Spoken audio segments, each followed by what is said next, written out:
Hello, good morning. Welcome to Learn Now. നമ്മൾ ഈ ഒരു വീഡിയോയിൽ മൊഡ്യൂൾ 8 കമ്മ്യൂണിക്കേഷൻ ഇലക്ട്രോണിക്സിന്റെ പാർട്ട് 2 റിവിഷൻ ആണ് ചെയ്യാൻ പോകുന്നത്. ഓക്കെ, പാർട്ട് 1 നമ്മൾ ഓൾറെഡി ഡിസ്കസ് ചെയ്തിട്ടുണ്ടായിരുന്നു. ഒരു പകുതി പോർഷനോളം നമ്മൾ ആ ഒരു ഫസ്റ്റ് വീഡിയോയിൽ ഡിസ്കസ് ചെയ്തിട്ടുണ്ടായിരുന്നു, ഒരു റിവിഷൻ പോലെ. പാർട്ട് 2 ബാക്കി റിമൈനിങ് പോർഷൻസ് നമ്മൾ ആഡ് ചെയ്തിട്ടുണ്ട്. ഓക്കെ, അപ്പോൾ നമുക്ക് എന്തൊക്കെയാണെന്നുള്ളത് ഒന്ന് ജസ്റ്റ് റിവൈസ് ചെയ്ത് പോകാം. അപ്പോൾ അപ് ടു പൾസ് മോഡുലേഷൻ വരെ നമ്മൾ ആ ഒരു ലാസ്റ്റ് വീഡിയോയിൽ നോക്കിയിട്ടുണ്ടായിരുന്നു. ബിഫോർ, അതായത് AM FM അനലോഗ് മോഡുലേഷൻസിന്റെ കംപ്ലീഷൻ വരെ നമ്മൾ ആ ഒരു വീഡിയോയിൽ ഡിസ്കസ് ചെയ്തിട്ടുണ്ട്. അപ്പൊ പൾസ് മോഡുലേഷൻ തൊട്ടാണ് നമുക്ക് ഈ ഒരു വീഡിയോയിൽ ഡിസ്കസ് ചെയ്യാനുള്ളത്. പൾസ് മോഡുലേഷൻ എന്ന് പറഞ്ഞാൽ എന്താണ്? ഒരു പൾസിന്റെ ഫോമിൽ സിഗ്നൽസിനെ ട്രാൻസ്മിറ്റ് ചെയ്യുന്ന ആ ഒരു മോഡുലേഷൻ ടെക്നിക്കിനെയാണ് പൾസ് മോഡുലേഷൻ എന്ന് പറയുന്നത്.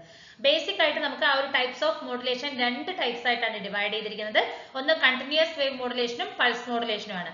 കണ്ടിന്യൂസ് മോഡുലേഷനിലാണ് നമ്മൾ ഓൾറെഡി ഡിസ്കസ് ചെയ്തിട്ടുള്ള അനലോഗ് മോഡുലേഷൻ, അതായത് ആംപ്ലിറ്റ്യൂഡ് മോഡുലേഷനും അതുപോലെ തന്നെ ഫ്രീക്വൻസി മോഡുലേഷൻ, ഫേസ് മോഡുലേഷൻ ഒക്കെ കണ്ടിന്യൂസ് വേവിലാണ് വരുന്നത്. ഓക്കെ, പൾസ് മോഡുലേഷനിൽ വരുന്നതാണ് അനലോഗ് മോഡുലേഷനും അതുപോലെ തന്നെ ഡിജിറ്റൽ മോഡുലേഷനും. അനലോഗിൽ ഏതൊക്കെ വരുന്നുണ്ട്? PAM, PWM, PPM അല്ലെ? Pulse amplitude modulation, pulse width and pulse position വരുന്നുണ്ട്. ഡിജിറ്റലിൽ വരുന്നത് ഏതൊക്കെയാണ്? PCM, പൾസ് കോഡ് മോഡുലേഷനും ഡെൽറ്റ മോഡുലേഷനും ആണ്. ഇതാണ് മെയിൻ ക്ലാസിഫിക്കേഷൻസ് ഓഫ് മോഡുലേഷൻസ് എന്ന് പറയുന്നത്. ഓക്കെ, പൾസ് മോഡുലേഷൻ എന്ന് പറഞ്ഞാൽ എന്തായിരിക്കും? In the form of pulses ആയിട്ടാണ് സിഗ്നൽ ട്രാൻസ്മിറ്റ് ചെയ്യുന്നത്. അപ്പൊ നോക്കൂ, ഓരോന്നിന്റെ ഗ്രാഫ് നോക്കാം. PAM എന്ന് പറഞ്ഞാൽ എന്തായിരിക്കും? ഇതിന്റെ മോഡുലേറ്റിംഗ് സിഗ്നൽ, ഇതാണ് പൾസ്ഡ് കാരിയർ, ഇതാണ് PAM സിഗ്നൽ എന്ന് പറയുന്നത്. അപ്പൊ ആംപ്ലിറ്റ്യൂഡ് ആണ് ഇവിടെ വേരി ആകുന്നത്. ഇവിടെ നമുക്ക് വിത്തിലാണ് വേരിയേഷൻ. നോക്കൂ, ഔട്ട്പുട്ട് സിഗ്നലിന്റെ വിത്ത് എന്ന് പറയുന്നത് പലതിലും ഡിഫറെന്റ് ആണ്. ദെൻ അടുത്തത് പൾസ് പൊസിഷൻ ആണ്. പൊസിഷനിലാണ് വേരിയേഷൻ വരുന്നത് നമുക്ക്. ഓക്കെ, അപ്പൊ ഇതാണ് മൂന്ന് സിഗ്നൽസുകൾ, അതായത് pulse PAM, PWM and PPM എന്ന് പറയുന്നത്. ഇനി ഇവർ തമ്മിലുള്ള ഒരു മെയിൻ കമ്പാരിസൺ നോക്കാം. നമുക്ക് ഇവിടെ ആംപ്ലിറ്റ്യൂഡ് ആണ് വേരി ആകുന്നത്, ഇവിടെ വിത്ത് വേരി ആകുന്നു പൾസ് വിഡ്ത്തില്, പൾസ് പൊസിഷനിൽ പൊസിഷൻ ആണ് വേരി ആകുന്നത്. ഇവിടെ ഉണ്ടാകുന്ന ബാൻഡ് വിഡ്ത്ത് എന്ന് പറയുന്നത് അതിന്റെ ആ ഒരു പൾസിന്റെ വിത്തിനെയാണ് ഡിപ്പെൻഡ് ചെയ്തിരിക്കുന്നത്. ഈ പൾസ് വിഡ്ത്തിൽ എങ്ങനെയാണ്? ആ ഒരു റൈസ് ടൈം പൾസിനെയാണ് അതിന്റെ ബാൻഡ് വിഡ്ത്ത് ഡിപ്പെൻഡ് ചെയ്യുന്നത്. ഇവിടെ പൾസ് പൊസിഷനിൽ എങ്ങനെയാണ്? ആ ഒരു റൈസ് ടൈം ഓഫ് ദ പൾസിനെയാണ് ഡിപ്പെൻഡ് ചെയ്തിരിക്കുന്നത്. അടുത്തത് PAM എങ്ങനെയാണ്? ഇൻസ്റ്റന്റേനിയസ് ട്രാൻസ്മിറ്റർ പവർ എന്ന് പറയുന്നത് ആ ഒരു പൾസിന്റെ ആംപ്ലിറ്റ്യൂഡിനനുസരിച്ച് വേരി ആയിക്കൊണ്ടിരിക്കുകയാണ്. ഇവിടെ ഇൻസ്റ്റന്റേനിയസ് ട്രാൻസ്മിറ്റർ പവർ ചെയ്യുന്നത് ആ ഒരു ആംപ്ലിറ്റ്യൂഡും അതുപോലെ തന്നെ പൾസിന്റെ വിത്തിനും അനുസരിച്ചിട്ടാണ് വേരി ആയിക്കൊണ്ടിരിക്കുന്നത്. ഇവിടെ എങ്ങനെയാണ്? ആ ഒരു കോൺസ്റ്റന്റ്, അതായത് width of the പൾസിനനുസരിച്ചിട്ട് remains constant ആയിട്ടാണ് ഈ ഒരു ഇൻസ്റ്റന്റേനിയസ് ട്രാൻസ്മിറ്റർ പവർ ഇവിടെ ഉണ്ടാകുന്നത്. അടുത്തത് ഇതിന്റെ സിസ്റ്റം കോംപ്ലക്സിറ്റി എന്ന് പറയുന്നത് വളരെ ഹൈ ആണ് PAMന്റെ. ഇവിടെ കമ്പാരിറ്റീവ്ലി ലോ ആണ് രണ്ടിലും, അതായത് പൾസ് വിഡ്ത്തിലും പൾസ് പൊസിഷനിലും നമുക്ക് ആ ഒരു സിസ്റ്റം കോംപ്ലക്സിറ്റി എന്ന് പറയുന്നത് കമ്പാരിറ്റീവ്ലി ലോ ആണ് വരുന്നത്. അടുത്തത് നോയ്സ് ഇന്റർഫറൻസ് എന്ന് പറയുന്നത് വളരെ ഹൈ ഏതിലാണ്? പൾസ് ആംപ്ലിറ്റ്യൂഡ് മോഡുലേഷനിലാണ്. ഇവിടെ നമുക്ക് ഈ പറയുന്ന പൾസ് പൊസിഷനിലും വിഡ്ത്തിലും നമുക്ക് നോയ്സ് ഇന്റർഫറൻസ് കമ്പാരിറ്റീവ്ലി ലോ ആണ് വരുന്നത്. ദെൻ PAM എന്ന് പറയുന്നത് similar to amplitude modulation, pulse width എന്ന് പറയുന്നത് ഫ്രീക്വൻസി മോഡുലേഷന്റെ സിമിലർ ആണ്, പൾസ് പൊസിഷൻ എന്ന് പറയുന്നത് സിമിലർ ടു ഫേസ് മോഡുലേഷൻ ആണ് വരുന്നത്. ഓക്കെ, അപ്പൊ ഇതാണ് അനലോഗ് മോഡുലേഷന്റെ മൂന്ന് ക്ലാസിഫിക്കേഷൻസ് എന്ന് പറയുന്നത്. ഇനി പൾസ് കോഡ് മോഡുലേഷൻ PCM, ഒരു ഡിജിറ്റൽ സിഗ്നൽ ഒരു പൾസ് കോഡുലേഷൻ മോഡുലേഷനിലൂടെ പോവുകയാണെങ്കിൽ അനലോഗ് ഇൻഫർമേഷനെ binary sequence ones and zeros ആയിട്ട് കൺവേർട്ട് ചെയ്യുകയാണ്. അപ്പോൾ ഡീമോഡുലേഷൻ പ്രോസസ്സോടെ നമുക്ക് എന്ത് ചെയ്യാൻ പറ്റും? നമ്മുടെ ഒറിജിനൽ സിഗ്നലിനെ നമുക്ക് റിക്കവർ ചെയ്തെടുക്കാനായിട്ട് സാധിക്കുന്നുണ്ട്. ഓക്കെ, അപ്പോൾ ഒരു സൈൻ വേവ് നോക്കുക, ഒരു കണ്ടിന്യൂസ് വേവ് ഞാൻ എന്റെ പൾസ് കോഡ് മോഡുലേഷനിലൂടെ പോവുകയാണെങ്കിൽ, ആ ഒരു പ്രോസസ്സിലൂടെ പോവുകയാണെങ്കിൽ I am getting the result as zeros and ones ആണ്. ഓക്കെ, മെയിൻ ആയിട്ട് നമുക്ക് പൾസ് കോഡ് മോഡുലേഷൻ 2 ടൈപ്സ് ആണ് വരുന്നത്.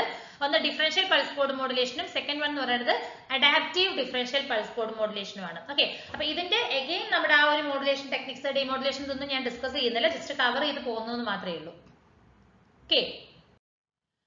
ഓക്കെ, ഇതാണ് അതിന്റെ ഒരു ബേസിക് ആയിട്ട് വരുന്ന PCMന്റെ ഒരു ബ്ലോക്ക് ഡയഗ്രാം. നമുക്ക് എന്തൊക്കെ വരുന്നുണ്ട്? ഒരു അനലോഗ് മെസ്സേജ് സിഗ്നൽ വരുന്നുണ്ട്, low pass filter, sampler, quantizer, encoder. ഇത് മൂന്നുമാണ് നമുക്ക് വരുന്ന മെയിൻ പ്രോസസ് എന്ന് പറയുന്നത്. ഓക്കെ, ഒരു പൾസ് കോഡ് മോഡുലേഷന്റെ മെയിൻ പ്രോസസ്സുകൾ ഏതൊക്കെയാണെന്ന് ചോദിച്ചാൽ ഏതൊക്കെയാണ്? Sampling, quantisation, coding. ഓക്കെ, ഇത് മൂന്നുമാണ് വരുന്നത്. ദെൻ നമുക്ക് PCM ഔട്ട്പുട്ട് നമ്മുടെ ആ ഒരു ചാനലിലേക്ക് കൊടുക്കുന്നുണ്ട്. ദെൻ റീജനറേറ്റീവ് റിപ്പീറ്റർ വരുന്നുണ്ട് നമുക്ക്. അതിനുശേഷം regeneration circuit, decoder, reconstruction, destination. അപ്പൊ നമ്മുടെ ആ ഒരു റിസീവർ സെക്ഷൻ ആണ്. നമുക്ക് ഒറിജിനൽ സിഗ്നൽ നമുക്ക് ഇവിടെ റിക്കവർ ചെയ്തെടുക്കാനായിട്ട് സാധിക്കുന്നുണ്ട്. ഇനി നമുക്ക് PCM ഉം DPCM, അതായത് കമ്പാരിസൺ നോക്കാം. ഡിഫറൻഷ്യൽ പൾസ് കോഡ് മോഡുലേഷനും പൾസ് കോഡ് മോഡുലേഷനും തമ്മിലുള്ളത്. ഓക്കെ, PCM എന്ന് പറഞ്ഞാൽ എന്താണ്? പൾസ് കോഡ് മോഡുലേഷൻ, ഇത് ഡിഫറൻഷ്യൽ പൾസ് കോഡ് മോഡുലേഷൻ ആണ്. ഇവിടെ നമ്മൾ ഫീഡ്ബാക്ക് പ്രൊവൈഡ് ചെയ്യുന്നില്ല, എന്നാൽ ഡിഫറൻഷ്യൽ പൾസ് മോഡിൽ ഫീഡ്ബാക്ക് പ്രൊവൈഡ് ചെയ്യുന്നുണ്ട്. Good signal to noise ratio ആണ് PCM നുള്ളത്. ഇവിടെ ഒരു moderate signal to noise ratio ആണ് വരുന്നത്. എഫിഷ്യൻസി എന്ന് പറയുന്നത് DPSM-നേക്കാൾ കുറവാണ് PCM-ൽ വരുന്നത്. ട്രാൻസ്മിഷൻ ചാനൽ എന്ന് പറയുന്നത് നമുക്ക് ഒരു ഹൈ ബാൻഡ് വിഡ്ത്ത് ആവശ്യം വരുന്നുണ്ട്. ഇവിടെ നമുക്ക് ഒരു ലെസ് ബാൻഡ് വിഡ്ത്ത് ആണ് വേണ്ടത്. DPCM കമ്പാരിറ്റീവ്ലി PCM കമ്പയർ ചെയ്യുന്നതിനേക്കാൾ ലെസ് ബാൻഡ് വിഡ്ത്ത് ആണ് വേണ്ടത്. ദെൻ കോംപ്ലക്സിറ്റി നോക്കുകയാണെങ്കിൽ എന്താണ്, PCM എന്ന് പറയുന്നത് കൂടുതൽ കോംപ്ലക്സ് ആണ് ഒരു DPCM കൺസിഡർ ചെയ്യുമ്പോൾ. പിന്നെ PCM എങ്ങനെയാണ് 7 ബിറ്റുകൾ ട്രാൻസ്മിറ്റ് ചെയ്യാനായിട്ട് 8 സാമ്പിൾസ് വേണം. പക്ഷെ ഇവിടെ നമുക്ക് 4 ബിറ്റ്സ് ട്രാൻസ്മിറ്റ് ചെയ്യാൻ 6 സാമ്പിൾസ് ആണ് വേണ്ടി വരുന്നത് DPCM.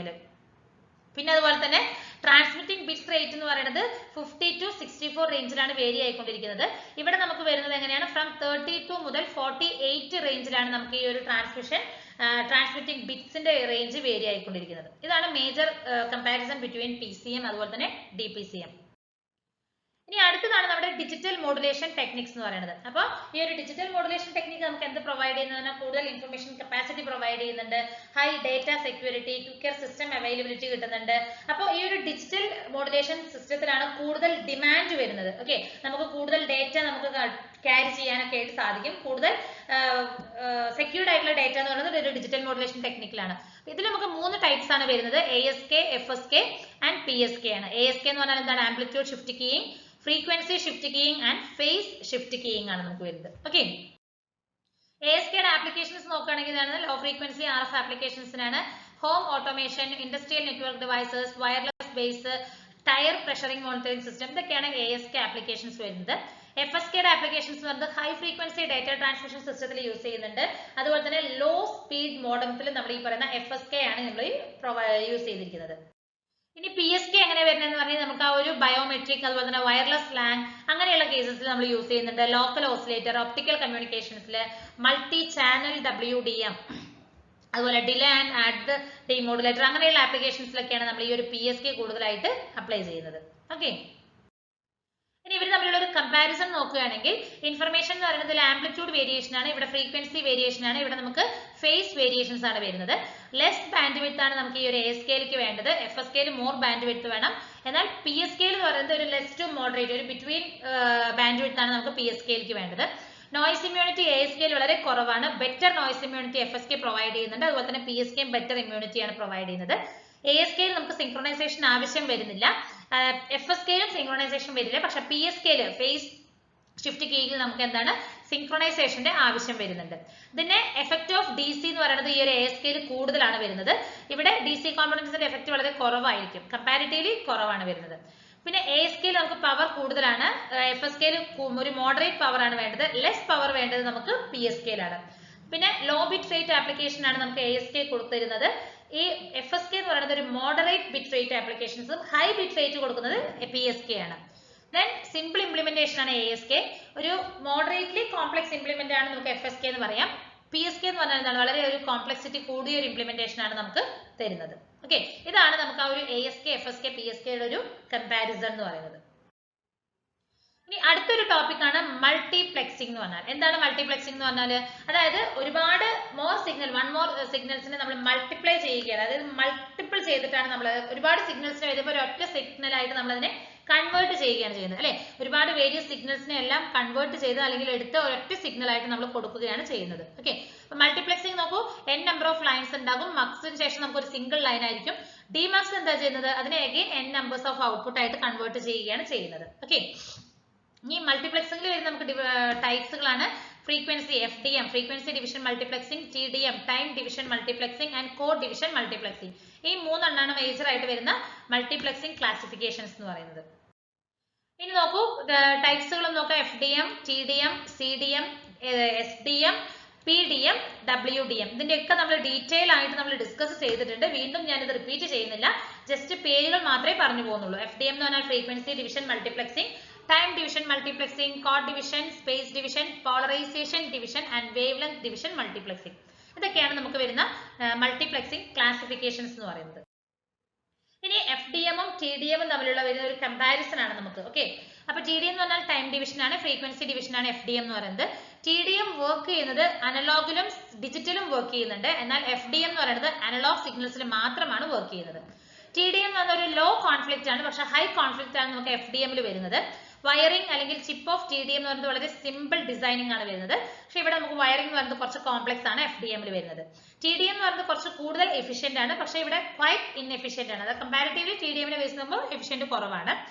Time is shared in TDM. Time division മൾട്ടിപ്ലക്സിന്റെ ഒരു മേജർ അഡ്വാൻറ്റേജ് അല്ലെങ്കിൽ എന്താണ്, ടൈം ഷെയർഡ് ആവുന്നുണ്ട്. ഫ്രീക്വൻസി ആണ് നമുക്ക് ഈ പറയുന്ന FDM ൽ ഷെയർ ആവുന്നത്. ഓക്കെ, അതുപോലെ തന്നെ സിങ്ക്രണൈസേഷൻ പൾസ് എന്ന് പറയുന്നത് ഇവിടെ മാൻഡേറ്ററി ആണ് നമുക്ക് TDM ൽ വരുന്നത്. എന്നാൽ സിങ്ക്രണൈസേഷൻ പൾസ് എന്ന് പറയുന്നത് ഈ പറയുന്ന FDM ൽ മാൻഡേറ്ററി അല്ല, അത്യാവശ്യമല്ല എന്നാണ് പറയുന്നത്. ഇതൊരു മേജർ ക്ലാസിഫിക്കേഷൻ, അതായത് കമ്പാരിസൺ ആണ് TDM ഉം FDM ഉം തമ്മിൽ. അടുത്തതാണ് ഫൈബർ ഒപ്റ്റിക് കമ്മ്യൂണിക്കേഷൻ എന്ന് പറയുന്നത്. ഓക്കെ, അപ്പൊ ഫൈബർ ഒപ്റ്റിക് കമ്മ്യൂണിക്കേഷൻ എന്ന് പറഞ്ഞാൽ എന്താണ്, ഒരു ഡേറ്റ ട്രാൻസ്മിറ്റ് ചെയ്യുന്നത് ആ ഒരു ലൈറ്റ് സോഴ്സിൽ നിന്ന് അതിന്റെ ഒരു ഡെസ്റ്റിനേഷനിലേക്ക് ഒരു ലൈറ്റ് പൾസ് സെൻഡ് ചെയ്തിട്ട്, അല്ലെ, ഒപ്റ്റിക്കൽ ഫൈബറിലൂടെ ലൈറ്റ് പൾസ് സെൻഡ് ചെയ്ത് അങ്ങനെയാണ് നമ്മൾ ഒരു ഡേറ്റ ട്രാൻസ്മിഷൻ ഇവിടെ നടക്കുന്നത്. അപ്പൊ ഈ ഒരു ഇലക്ട്രിക് പൾസസിനെ ലൈറ്റ് സിഗ്നൽ ആയിട്ടും അതുപോലെ തന്നെ ലൈറ്റ് സിഗ്നലിനെ തിരിച്ചും കൺവേർട്ട് ചെയ്തിട്ടാണ് നമ്മൾ ഇതിലൊരു ട്രാൻസ്മിഷൻ നടക്കുന്നത്. അപ്പൊ അതിന്റെ ഒരു ബ്ലോക്ക് ഡയഗ്രാം നോക്കൂ.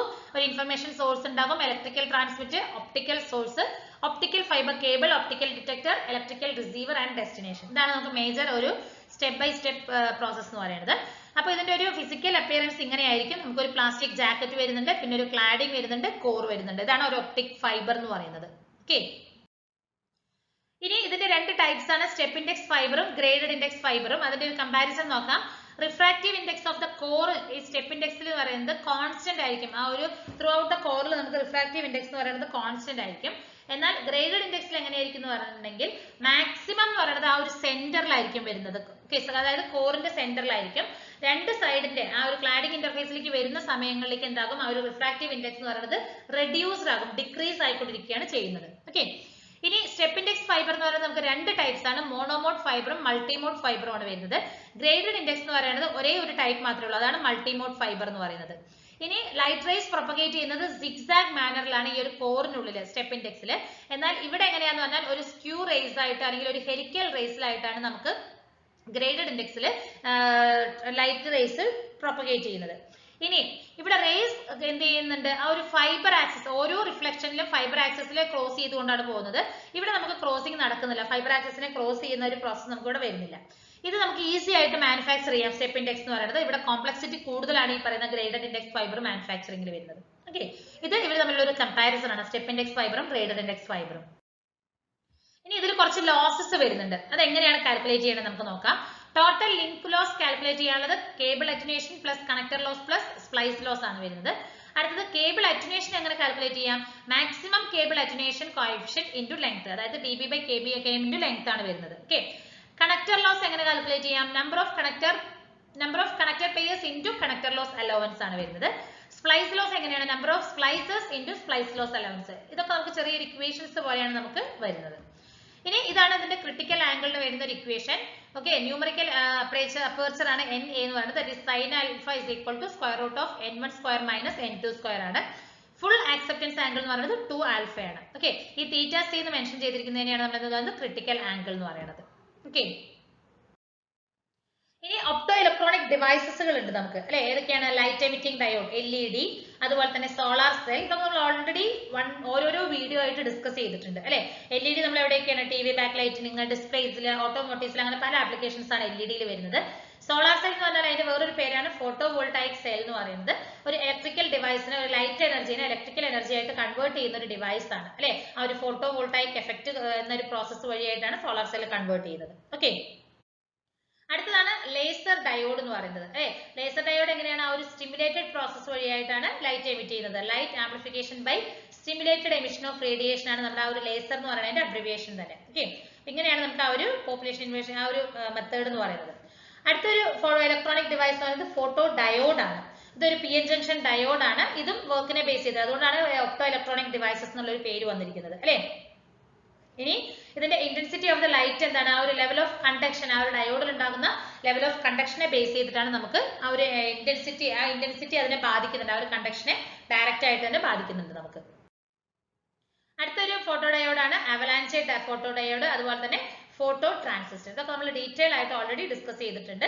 ഞാൻ ജസ്റ്റ് ചെറിയ ചെറിയ പോയിന്റുകൾ മാത്രമേ ഈ ഒരു വീഡിയോയിൽ ഇൻക്ലൂഡ് ചെയ്തിട്ടുള്ളൂ. ഓക്കെ, അപ്പൊ ജസ്റ്റ് ആ ഒരു നമുക്ക് ആ ഒരു ആപ്പിൽ പോയിട്ട് നമുക്ക് ആ ഒരു വീഡിയോസ് എന്താണെന്നുള്ളത് ഡീറ്റെയിൽ ആയിട്ട് നമുക്ക് നോക്കാവുന്നതാണ്. അടുത്തതാണ് സാറ്റലൈറ്റ് കമ്മ്യൂണിക്കേഷൻ എന്ന് പറയുന്നത്. ഓക്കെ, അപ്പൊ സാറ്റലൈറ്റ് കമ്മ്യൂണിക്കേഷൻ എന്ന് പറഞ്ഞാൽ എന്താണ്, ഒരു ഇൻഫർമേഷൻസിനെ നമ്മൾ ഒരു സ്ഥലത്ത് നിന്ന് വേറൊരു സ്ഥലത്തേക്ക് ഒരു കമ്മ്യൂണിക്കേഷൻ സാറ്റലൈറ്റ് യൂസ് ചെയ്തിട്ട് നമ്മൾ ട്രാൻസ്മിറ്റ് ചെയ്യുകയാണ്, അല്ലെ, അല്ലെങ്കിൽ സെൻഡ് ചെയ്യുകയാണ് ചെയ്യുന്നത്. ഓക്കെ, ഇതാണ് നമുക്ക് അതിൽ വരുന്ന ഒരു ബേസിക് ആയിട്ട് വരുന്ന ബ്ലോക്ക് ഡയഗ്രാം എന്ന് പറയുന്നത്. ഒരു അപ്ലിങ്ക് സിഗ്നൽ വരുന്നുണ്ട്, ഒരു input filter, amplifier, mixer, amplifier, പിന്നെ നമുക്കൊരു ട്രാൻസ്പോണ്ടർ വരുന്നുണ്ട്. ട്രാൻസ്പോണ്ടറിൽ എന്തൊക്കെയുള്ളത്? ഒരു ഇൻപുട്ട് മൾട്ടിപ്ലക്സ് വരുന്നുണ്ട്, TWT ആംപ്ലിഫയർ വരുന്നുണ്ട്, output multiplex, then finally download signal വരുന്നുണ്ട്, ഡൗൺലിങ്ക് സിഗ്നൽ വരുന്നുണ്ട്. ഇതാണ് ബേസിക് ആയിട്ട് ആ ഒരു ബ്ലോക്ക് ഡയഗ്രാം എന്ന് പറയുന്നത്. ഇനി നമുക്ക് വൺ വേ സാറ്റലൈറ്റ് കമ്മ്യൂണിക്കേഷനും വരുന്നുണ്ട്, അതുപോലെ തന്നെ ടു വേ സാറ്റലൈറ്റ് കമ്മ്യൂണിക്കേഷനും വരുന്നുണ്ട്. വൺ വേ സാറ്റലൈറ്റ് കമ്മ്യൂണിക്കേഷൻ എന്ന് പറഞ്ഞാൽ എന്താണ്? എർത്തിൽ നിന്നും സാറ്റലൈറ്റിലേക്ക് പോകുന്നു, ദെൻ ഡൗൺലിങ്ക്. ഓക്കെ. എന്നാൽ ടു വേ എന്ന് പറഞ്ഞാൽ എന്താണ്? അപ്ലിങ്ക് ആയിട്ടും ഡൗൺലിങ്ക് ആയിട്ടും ട്രാക്ക് ചെയ്യാനായിട്ട് പറ്റും. അതായത് സെൻഡ് ചെയ്യാനും റിസീവ് ചെയ്യാനും പറ്റും, അതുപോലെ തന്നെ സെൻഡിങ്ങും റിസീവിങ്ങും ചെയ്യുന്നുണ്ട്. ഓക്കെ. ഇതാണ് ടു വേ സാറ്റലൈറ്റ് കമ്മ്യൂണിക്കേഷൻ എന്ന് പറയുന്നത്. ഇനി എന്തൊക്കെയാണ് അഡ്വാൻറ്റേജസ് നോക്കുകയാണെങ്കിൽ ഇൻസ്റ്റാൾമെന്റ് ഓഫ് സർക്യൂട്ട് ഈസി ആണ്, എലാസ്റ്റിസിറ്റി ഓഫ് ദി സർക്യൂട്ട് എന്ന് വളരെ എക്സലന്റ് ആണ്.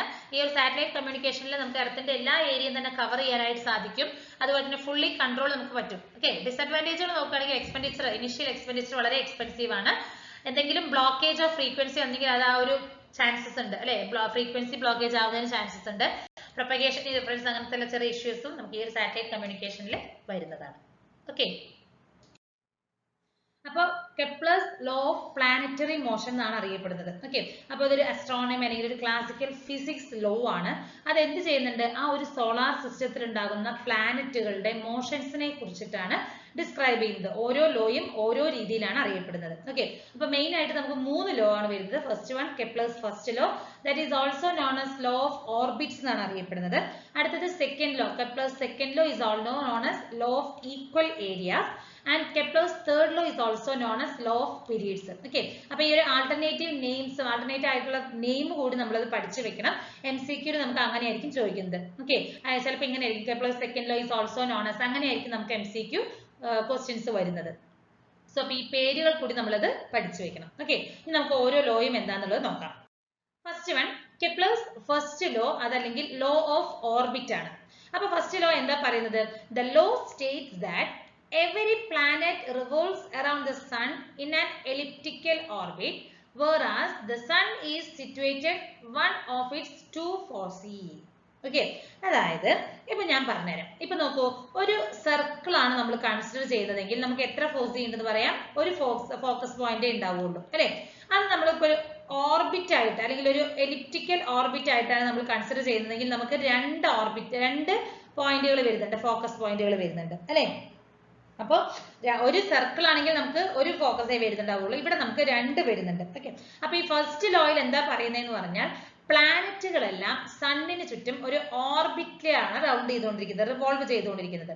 അതിൽ തന്നെ നമുക്ക് ഇവിടെ 2 ഫോസി ഉണ്ടെന്ന് പറഞ്ഞു അല്ലെ, ഇത് 1ഉം ഇത് 2ഉം ആണ്. ഈ പറയുന്ന ഏതെങ്കിലും ഒരു ഫോസിയിലായിരിക്കും നമ്മൾ ഈ സൺ ലൊക്കേറ്റ് ചെയ്തിരിക്കുന്നത്. ഓക്കെ. സൺ എവിടെയാണ്? ഇതിൽ ഏതെങ്കിലും ഒരു ഫോസിയിലായിരിക്കും. ഈ സണ്ണിന് ചുറ്റും ഒരു ഓർബിറ്റൽ പാത്തിലൂടെയാണ് പ്ലാനറ്റുകൾ എന്ത് ചെയ്യുന്നത്? റിവോൾവ് ചെയ്തുകൊണ്ടിരിക്കുന്നത്. ഇതാണ് കെപ്ലേഴ്സ് ഫസ്റ്റ് ലോ എന്ന് പറയുന്നത്. ഓക്കെ. അപ്പോൾ ഈ പറയുന്ന സൺ ലൊക്കേറ്റ് ചെയ്തിരിക്കുന്നത് ഏതെങ്കിലും 2 ഫോസിയിലായിരിക്കും, അതായത് ഫോക്കസിന്റെ പ്ലൂറൽ ഫോം ആണ് ഫോസി എന്ന് പറയുന്നത് അല്ലെ. അപ്പൊ ഈ പറയുന്ന ഫോസിയിൽ ഏതെങ്കിലും ഒരെണ്ണത്തിലായിരിക്കും ഈ പറയുന്ന സണ്ണ് ലൊക്കേറ്റ് ചെയ്തിരിക്കുന്നത്.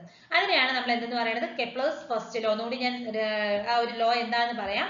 The law states that every planet revolves around the sun in an elliptical orbit. കണ്ടോ, എലിപ്റ്റിക്കൽ ഓർബിറ്റലിലാണ് സൺ റിവോൾവ് ചെയ്തുകൊണ്ടിരിക്കുന്നത്. Whereas the sun is situated one of its two foci. 2 ഫോസിയിൽ ഏതെങ്കിലും ഒരു ഫോസിയിലായിരിക്കും ഈ പറയുന്ന സണ്ണ് ലൊക്കേറ്റ് ചെയ്തിരിക്കുന്നത്. Okay, situate ചെയ്തിരിക്കുന്നത്. അപ്പൊ ഈ ഒരു ഫിഗർ നോക്കൂ, നമുക്ക് സൺ ഞാൻ ഇവിടെ കൺസിഡർ ചെയ്തിരിക്കുന്നത് ഇവിടെയാണ്. അപ്പൊ ഇതാണ് എന്റെ 2 ഫോസി എന്ന് പറയുന്നത്. അപ്പൊ ഈ ഒരു ഫോസിയിലാണ് സൺ ലൊക്കേറ്റ് ചെയ്തിരിക്കുന്നത്. അപ്പൊ അതിന് ചുറ്റും പ്ലാനറ്റിന് എന്ത് ചെയ്തിരിക്കണം? ഓർബിറ്റൽ അല്ലെങ്കിൽ എലിപ്റ്റിക്കൽ ഓർബിറ്റിൽ റിവോൾവ് ചെയ്തുകൊണ്ടിരിക്കുകയാണ്. ഓക്കെ.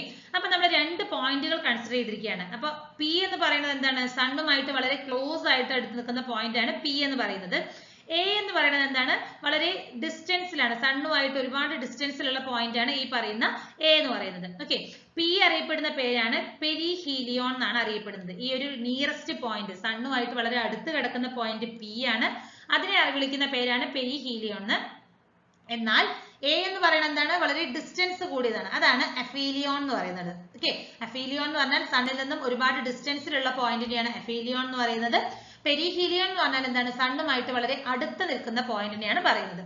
സെമി മേജർ ആക്സിസ് എന്ന് പറയുന്നത് എന്താണ്? ആ ഒരു AP ഡിസ്റ്റൻസ്, അതായത് ഈ ഒരു AP ഡിസ്റ്റൻസിന്റെ ഹാഫ് ആയിരിക്കും സെമി മേജർ ആക്സിസ് എന്ന് പറയുന്നത്. ഓക്കെ, മേജർ ആക്സിസ് എന്ന് പറഞ്ഞാൽ എന്താണ്? ഈ ഒരു ലെങ്തിയസ്റ്റ് ആക്സിസ് ആണ് നമുക്ക് മേജർ ആക്സിസ് എന്ന് പറയുന്നത്. സെമി മേജർ ആക്സിസ് എന്ന് പറഞ്ഞാൽ ഇതിന്റെ ഒരു ഹാഫ് അല്ലെ, ഈ പറയുന്ന മേജർ ആക്സിസിന്റെ ഹാഫിനെയാണ് നമ്മൾ എന്തെന്ന് പറയുന്നത്? സെമി മേജർ ആക്സിസ് എന്ന് പറയുന്നത്. അപ്പോൾ കെപ്ലേഴ്സ് ഫസ്റ്റ് ലോ എന്ന് പറയുന്നത് ഈ ഒരു പ്ലാനറ്റുകളെല്ലാം ഒരു ഓർബിറ്റൽ എലിപ്റ്റിക്കൽ ഓർബിറ്റിലായിരിക്കും റിവോൾവ് ചെയ്തുകൊണ്ടിരിക്കുന്നത്. ആ ഒരു വൺ ഓഫ് ദ ഫോസിലായിരിക്കും നമ്മുടെ സണ്ണ് സിറ്റുവേറ്റ് ചെയ്തിരിക്കുന്നത്. ഇതാണ് കെപ്ലേഴ്സ് ഫസ്റ്റ് ലോ എന്ന് പറയുന്നത്. അതുകൊണ്ടാണ് ഈ ഒരു ലോ ഓഫ് ഓർബിറ്റ് എന്നുള്ള പേരിൽ അറിയപ്പെടുന്നത്. ഇനി അടുത്തതാണ് കെപ്ലേഴ്സ് സെക്കൻഡ് ലോ എന്ന് പറയുന്നത്, which is equal to the law of equal areas. Law of equal area, നമുക്ക് ലോ എന്താ പറയണേന്ന് നോക്കാം. The law states that radius vector drawn from the sun to the planet sweeps out equal areas in equal interval of time. Okay. ഇപ്പൊ ഇവിടെ നോക്കൂ, ഇവിടെ sun എനിക്ക് ഇവിടെയാണ് നിൽക്കുന്നത്. ഈ ഒരു ഫോസിലാണ് സണ്ണ് ലൊക്കേറ്റ് ചെയ്തിരിക്കുന്നത് അല്ലെങ്കിൽ സിറ്റുവേറ്റ് ചെയ്തിരിക്കുന്നത്. ഇവിടെ നിന്നും ഞാൻ ഒരു പ്ലാനറ്റ്, ഓക്കെ, ഇവിടെയാണ് എന്റെ ഫസ്റ്റ് പ്ലാനറ്റ് കൺസിഡർ ചെയ്തിരിക്കുന്നത്. അപ്പൊ അവിടേക്ക് ഞാനൊരു റേഡിയസ് വെക്ടർ ഞാൻ ഡ്രോ ചെയ്തു. ഓക്കെ, സണ്ണിൽ നിന്നും ഒരു റേഡിയസ് വെക്ടർ ഞാൻ ഡ്രോ ചെയ്തിട്ടുണ്ട്. അതിനുശേഷം ഒരു പർട്ടിക്കുലർ ടൈം, ഒരു DT എന്ന് പറഞ്ഞ ഒരു ടൈമില് ഈ പ്ലാനറ്റ് എനിക്ക് ഈ ഒരു പൊസിഷനിൽ എത്തിയിട്ടുണ്ട്. സോ അപ്പൊ അവിടുന്ന് ഞാൻ എന്ത് ചെയ്തു? വീണ്ടും ഒരു റേഡിയസ് വെക്ടർ ഡ്രോ ചെയ്തിട്ടുണ്ട്. അപ്പൊ ഈ പറയുന്ന ഇൻ ബിറ്റ്വീൻ ആണ് എനിക്ക് ഈ പറയുന്ന പ്ലാനറ്റിന്റെ ആ ഒരു DT ടൈമിൽ വന്നിരിക്കുന്ന ഏരിയ എന്ന് പറയുന്നത്. ഓക്കെ, അപ്പൊ ആദ്യം എന്റെ പ്ലാനറ്റ് ഈ ഒരു പൊസിഷനിലായിരുന്നു. അതിനുശേഷം P' എന്ന് പറഞ്ഞിട്ടുള്ള ഈ പൊസിഷനിൽ എത്തിയിട്ടുണ്ട്. അറ്റ് ദ ടൈം DT ടൈമിൽ ആ പ്ലാനറ്റ് എനിക്ക് അവിടെ എത്തിയിട്ടുണ്ട്. അപ്പൊ ഇവിടെ വരുന്ന ഏരിയനെ ഞാൻ DA എന്ന് എടുത്തിരിക്കുകയാണ്. ഒരു ഏരിയ ആയിട്ട് കൺസിഡർ ചെയ്തിരിക്കുന്നത് DA ആണ്. അതേപോലെ തന്നെ ഈ പ്ലാനറ്റ് ഇങ്ങനെ സ്വീപ്പ് ചെയ്തുകൊണ്ടിരിക്കുകയാണ്, റൊട്ടേറ്റ് ചെയ്ത് റിവോൾവ് ചെയ്ത് ഇവിടെ എത്തിയെന്ന് വിചാരിക്കാം. ഓക്കെ, ഏതൊരു പോയിന്റ് ആണെങ്കിൽ പോലും അപ്പൊ ഇവിടെ എത്തിയിട്ട് ഒരു പർട്ടിക്കുലർ ടൈം ഈ പറയുന്ന ഈ സെയിം DT ടൈമില്, ഈ പറയുന്ന അതേ സെയിം DT ടൈമില് ഈ പ്ലാനറ്റ് റിവോൾവ് ആയി ഈ പറയുന്ന പൊസിഷനിൽ എത്തിയെന്ന് കരുതാം. അതായത് നമുക്ക് ഈ പൊസിഷനെ വേഗം P എന്നും ഇതിനെ ഞാൻ P' എന്നുള്ള പേരിലും ഡിനോട്ട് ചെയ്തിരിക്കുകയാണ്. അപ്പൊ ഈ സെയിം ടൈമില് ഇത്രയും ഡിസ്റ്റൻസിൽ ട്രാവൽ ചെയ്ത് എനിക്ക് ഈ ഒരു ഏരിയ കിട്ടുന്നില്ലേ? ഈ പറയുന്ന ഏരിയ എന്തായിരിക്കും? DA തന്നെയായിരിക്കും. അതായത് ഈ പറയുന്ന പർട്ടിക്കുലർ ടൈമില് ഈ പ്ലാനറ്റ് എടുത്തിരിക്കുന്ന ഏരിയ, കവർ ചെയ്തിരിക്കുന്ന ഏരിയ എന്താണോ അതന്നെയായിരിക്കും ഏതൊരു പ്ലേസിൽ നമ്മൾ കാൽക്കുലേറ്റ് ചെയ്താലും. ഇപ്പൊ വേണമെങ്കിൽ ഈ സൺ ഞാൻ ഈ പ്ലാനറ്റ് എനിക്ക് ഫസ്റ്റ് ഒരു ടൈമിൽ എനിക്ക് ഈ പറയുന്ന ഈ പൊസിഷനിൽ എത്തിയിട്ടുണ്ട്. ഓക്കെ, ഇത് ഫസ്റ്റ് പൊസിഷനിലാണ്. ദെൻ അഗൈൻ ഇറ്റ് റിവോൾവ് ചെയ്ത് എനിക്ക് ഈ പറയുന്ന സെക്കൻഡ് പൊസിഷനിൽ എത്തിയിട്ടുണ്ട് അറ്റ് എ ടൈം DT ടൈമിൽ. ഓക്കെ, ഈ പറയുന്ന ഒരു DT ടൈമിൽ ഈ പ്ലാനറ്റ് ഇവിടെ എത്തിയിട്ടുണ്ടെങ്കിൽ ഈ ഏരിയ എന്ന് പറയുന്നത് എന്തായിരിക്കും? സെയിം DA തന്നെയായിരിക്കും വരുന്നത്. അതാണ് നമുക്ക് ഈ പറയുന്ന സെക്കൻഡ് ലോ എന്ന് പറയുന്നത്. ഓക്കെ, എന്താണ്? Radius vector drawn from the sun to the planet. സണ്ണിൽ നിന്നും പ്ലാനറ്റിന്റെ എവിടേക്ക് വേണമെങ്കിലും വരയ്ക്കാം. that sweeps out equal areas, അല്ലെ? ഈക്വൽ ഏരിയ ആയിരിക്കും. DA ആണ് ഇവിടെ വന്നത്, ഇവിടെ DA ആണ്, ഇവിടെ DA ആണ്. in equal interval of time, equal interval, ആ ഒരു ടൈമിംഗ് നോക്കണം. സെയിം ടൈമിൽ തന്നെ എനിക്ക് എത്രത്തോളം ഏരിയ കവർ ചെയ്യുന്നത് പറഞ്ഞാൽ that is a ഈക്വൽ ആയിരിക്കും എന്നാണ് പറയുന്നത് സെക്കൻഡ് ലോ. അപ്പൊ നമ്മൾ ഇക്വേഷന്റെ ഫോമിൽ എഴുതുകയാണെങ്കിൽ DA/DT, DA എന്ന് പറഞ്ഞാൽ എന്താണ്? ആ ഒരു സ്മോൾ ഏരിയ അല്ലെ, ഇൻ പർട്ടിക്കുലർ ടൈം DT എന്ന് പറയുന്നത് ഒരു കോൺസ്റ്റന്റ് വാല്യൂ ആയിരിക്കും. നമുക്കറിയാം ഏരിയ ബൈ ടൈം എന്ന് പറഞ്ഞാൽ എന്താണ്? വെലോസിറ്റി ആണ്. അപ്പൊ ഈ ഒരു DA/DT അറിയപ്പെടുന്നത് ഏരിയൽ വെലോസിറ്റി എന്നാണ് അറിയപ്പെടുന്നത്. അപ്പൊ നമുക്ക് കെപ്ലേഴ്സ് ലോയിൽ വേറൊരു സ്റ്റേറ്റ്മെന്റും കൂടി ഉണ്ട്. Areal velocity of the planet around the sun എന്ന് പറയുന്നത് എന്തായിരിക്കും? It should be a constant ആയിരിക്കും. ഓക്കെ, അപ്പൊ രണ്ട് സ്റ്റേറ്റ്മെന്റുകളാണ്. ഒന്ന് radius vector drawn from the sun to the planet sweeps out the areas equal areas in equal interval of time എന്ന് പറയുന്നത് ഫസ്റ്റ് സ്റ്റേറ്റ്മെന്റ് ആണ്. സെക്കൻഡ് സ്റ്റേറ്റ്മെന്റ് ആയിട്ട് പറയുന്നത് എന്താണ്? Areal velocity of the planet around the sun എന്ന് പറയുന്നത് ഒരു constant value ആയിരിക്കും എന്നാണ്. ഇതാണ് Kepler's second law of motion അല്ലെങ്കിൽ സെക്കൻഡ് ലോ ഓഫ് എന്ന് പറയുന്നത്. ഓക്കെ, പ്ലാനറ്ററി മോഷനിൽ വരുന്നത്. അടുത്തതാണ് കെപ്ലേഴ്സ് തേർഡ് ലോ എന്ന് പറയുന്നത്. കെപ്ലേഴ്സ് തേർഡ് ലോ എന്ന് പറയുന്നത് according to Kepler's third law of motion, അറിയപ്പെടുന്നത് law of period എന്നാണ്.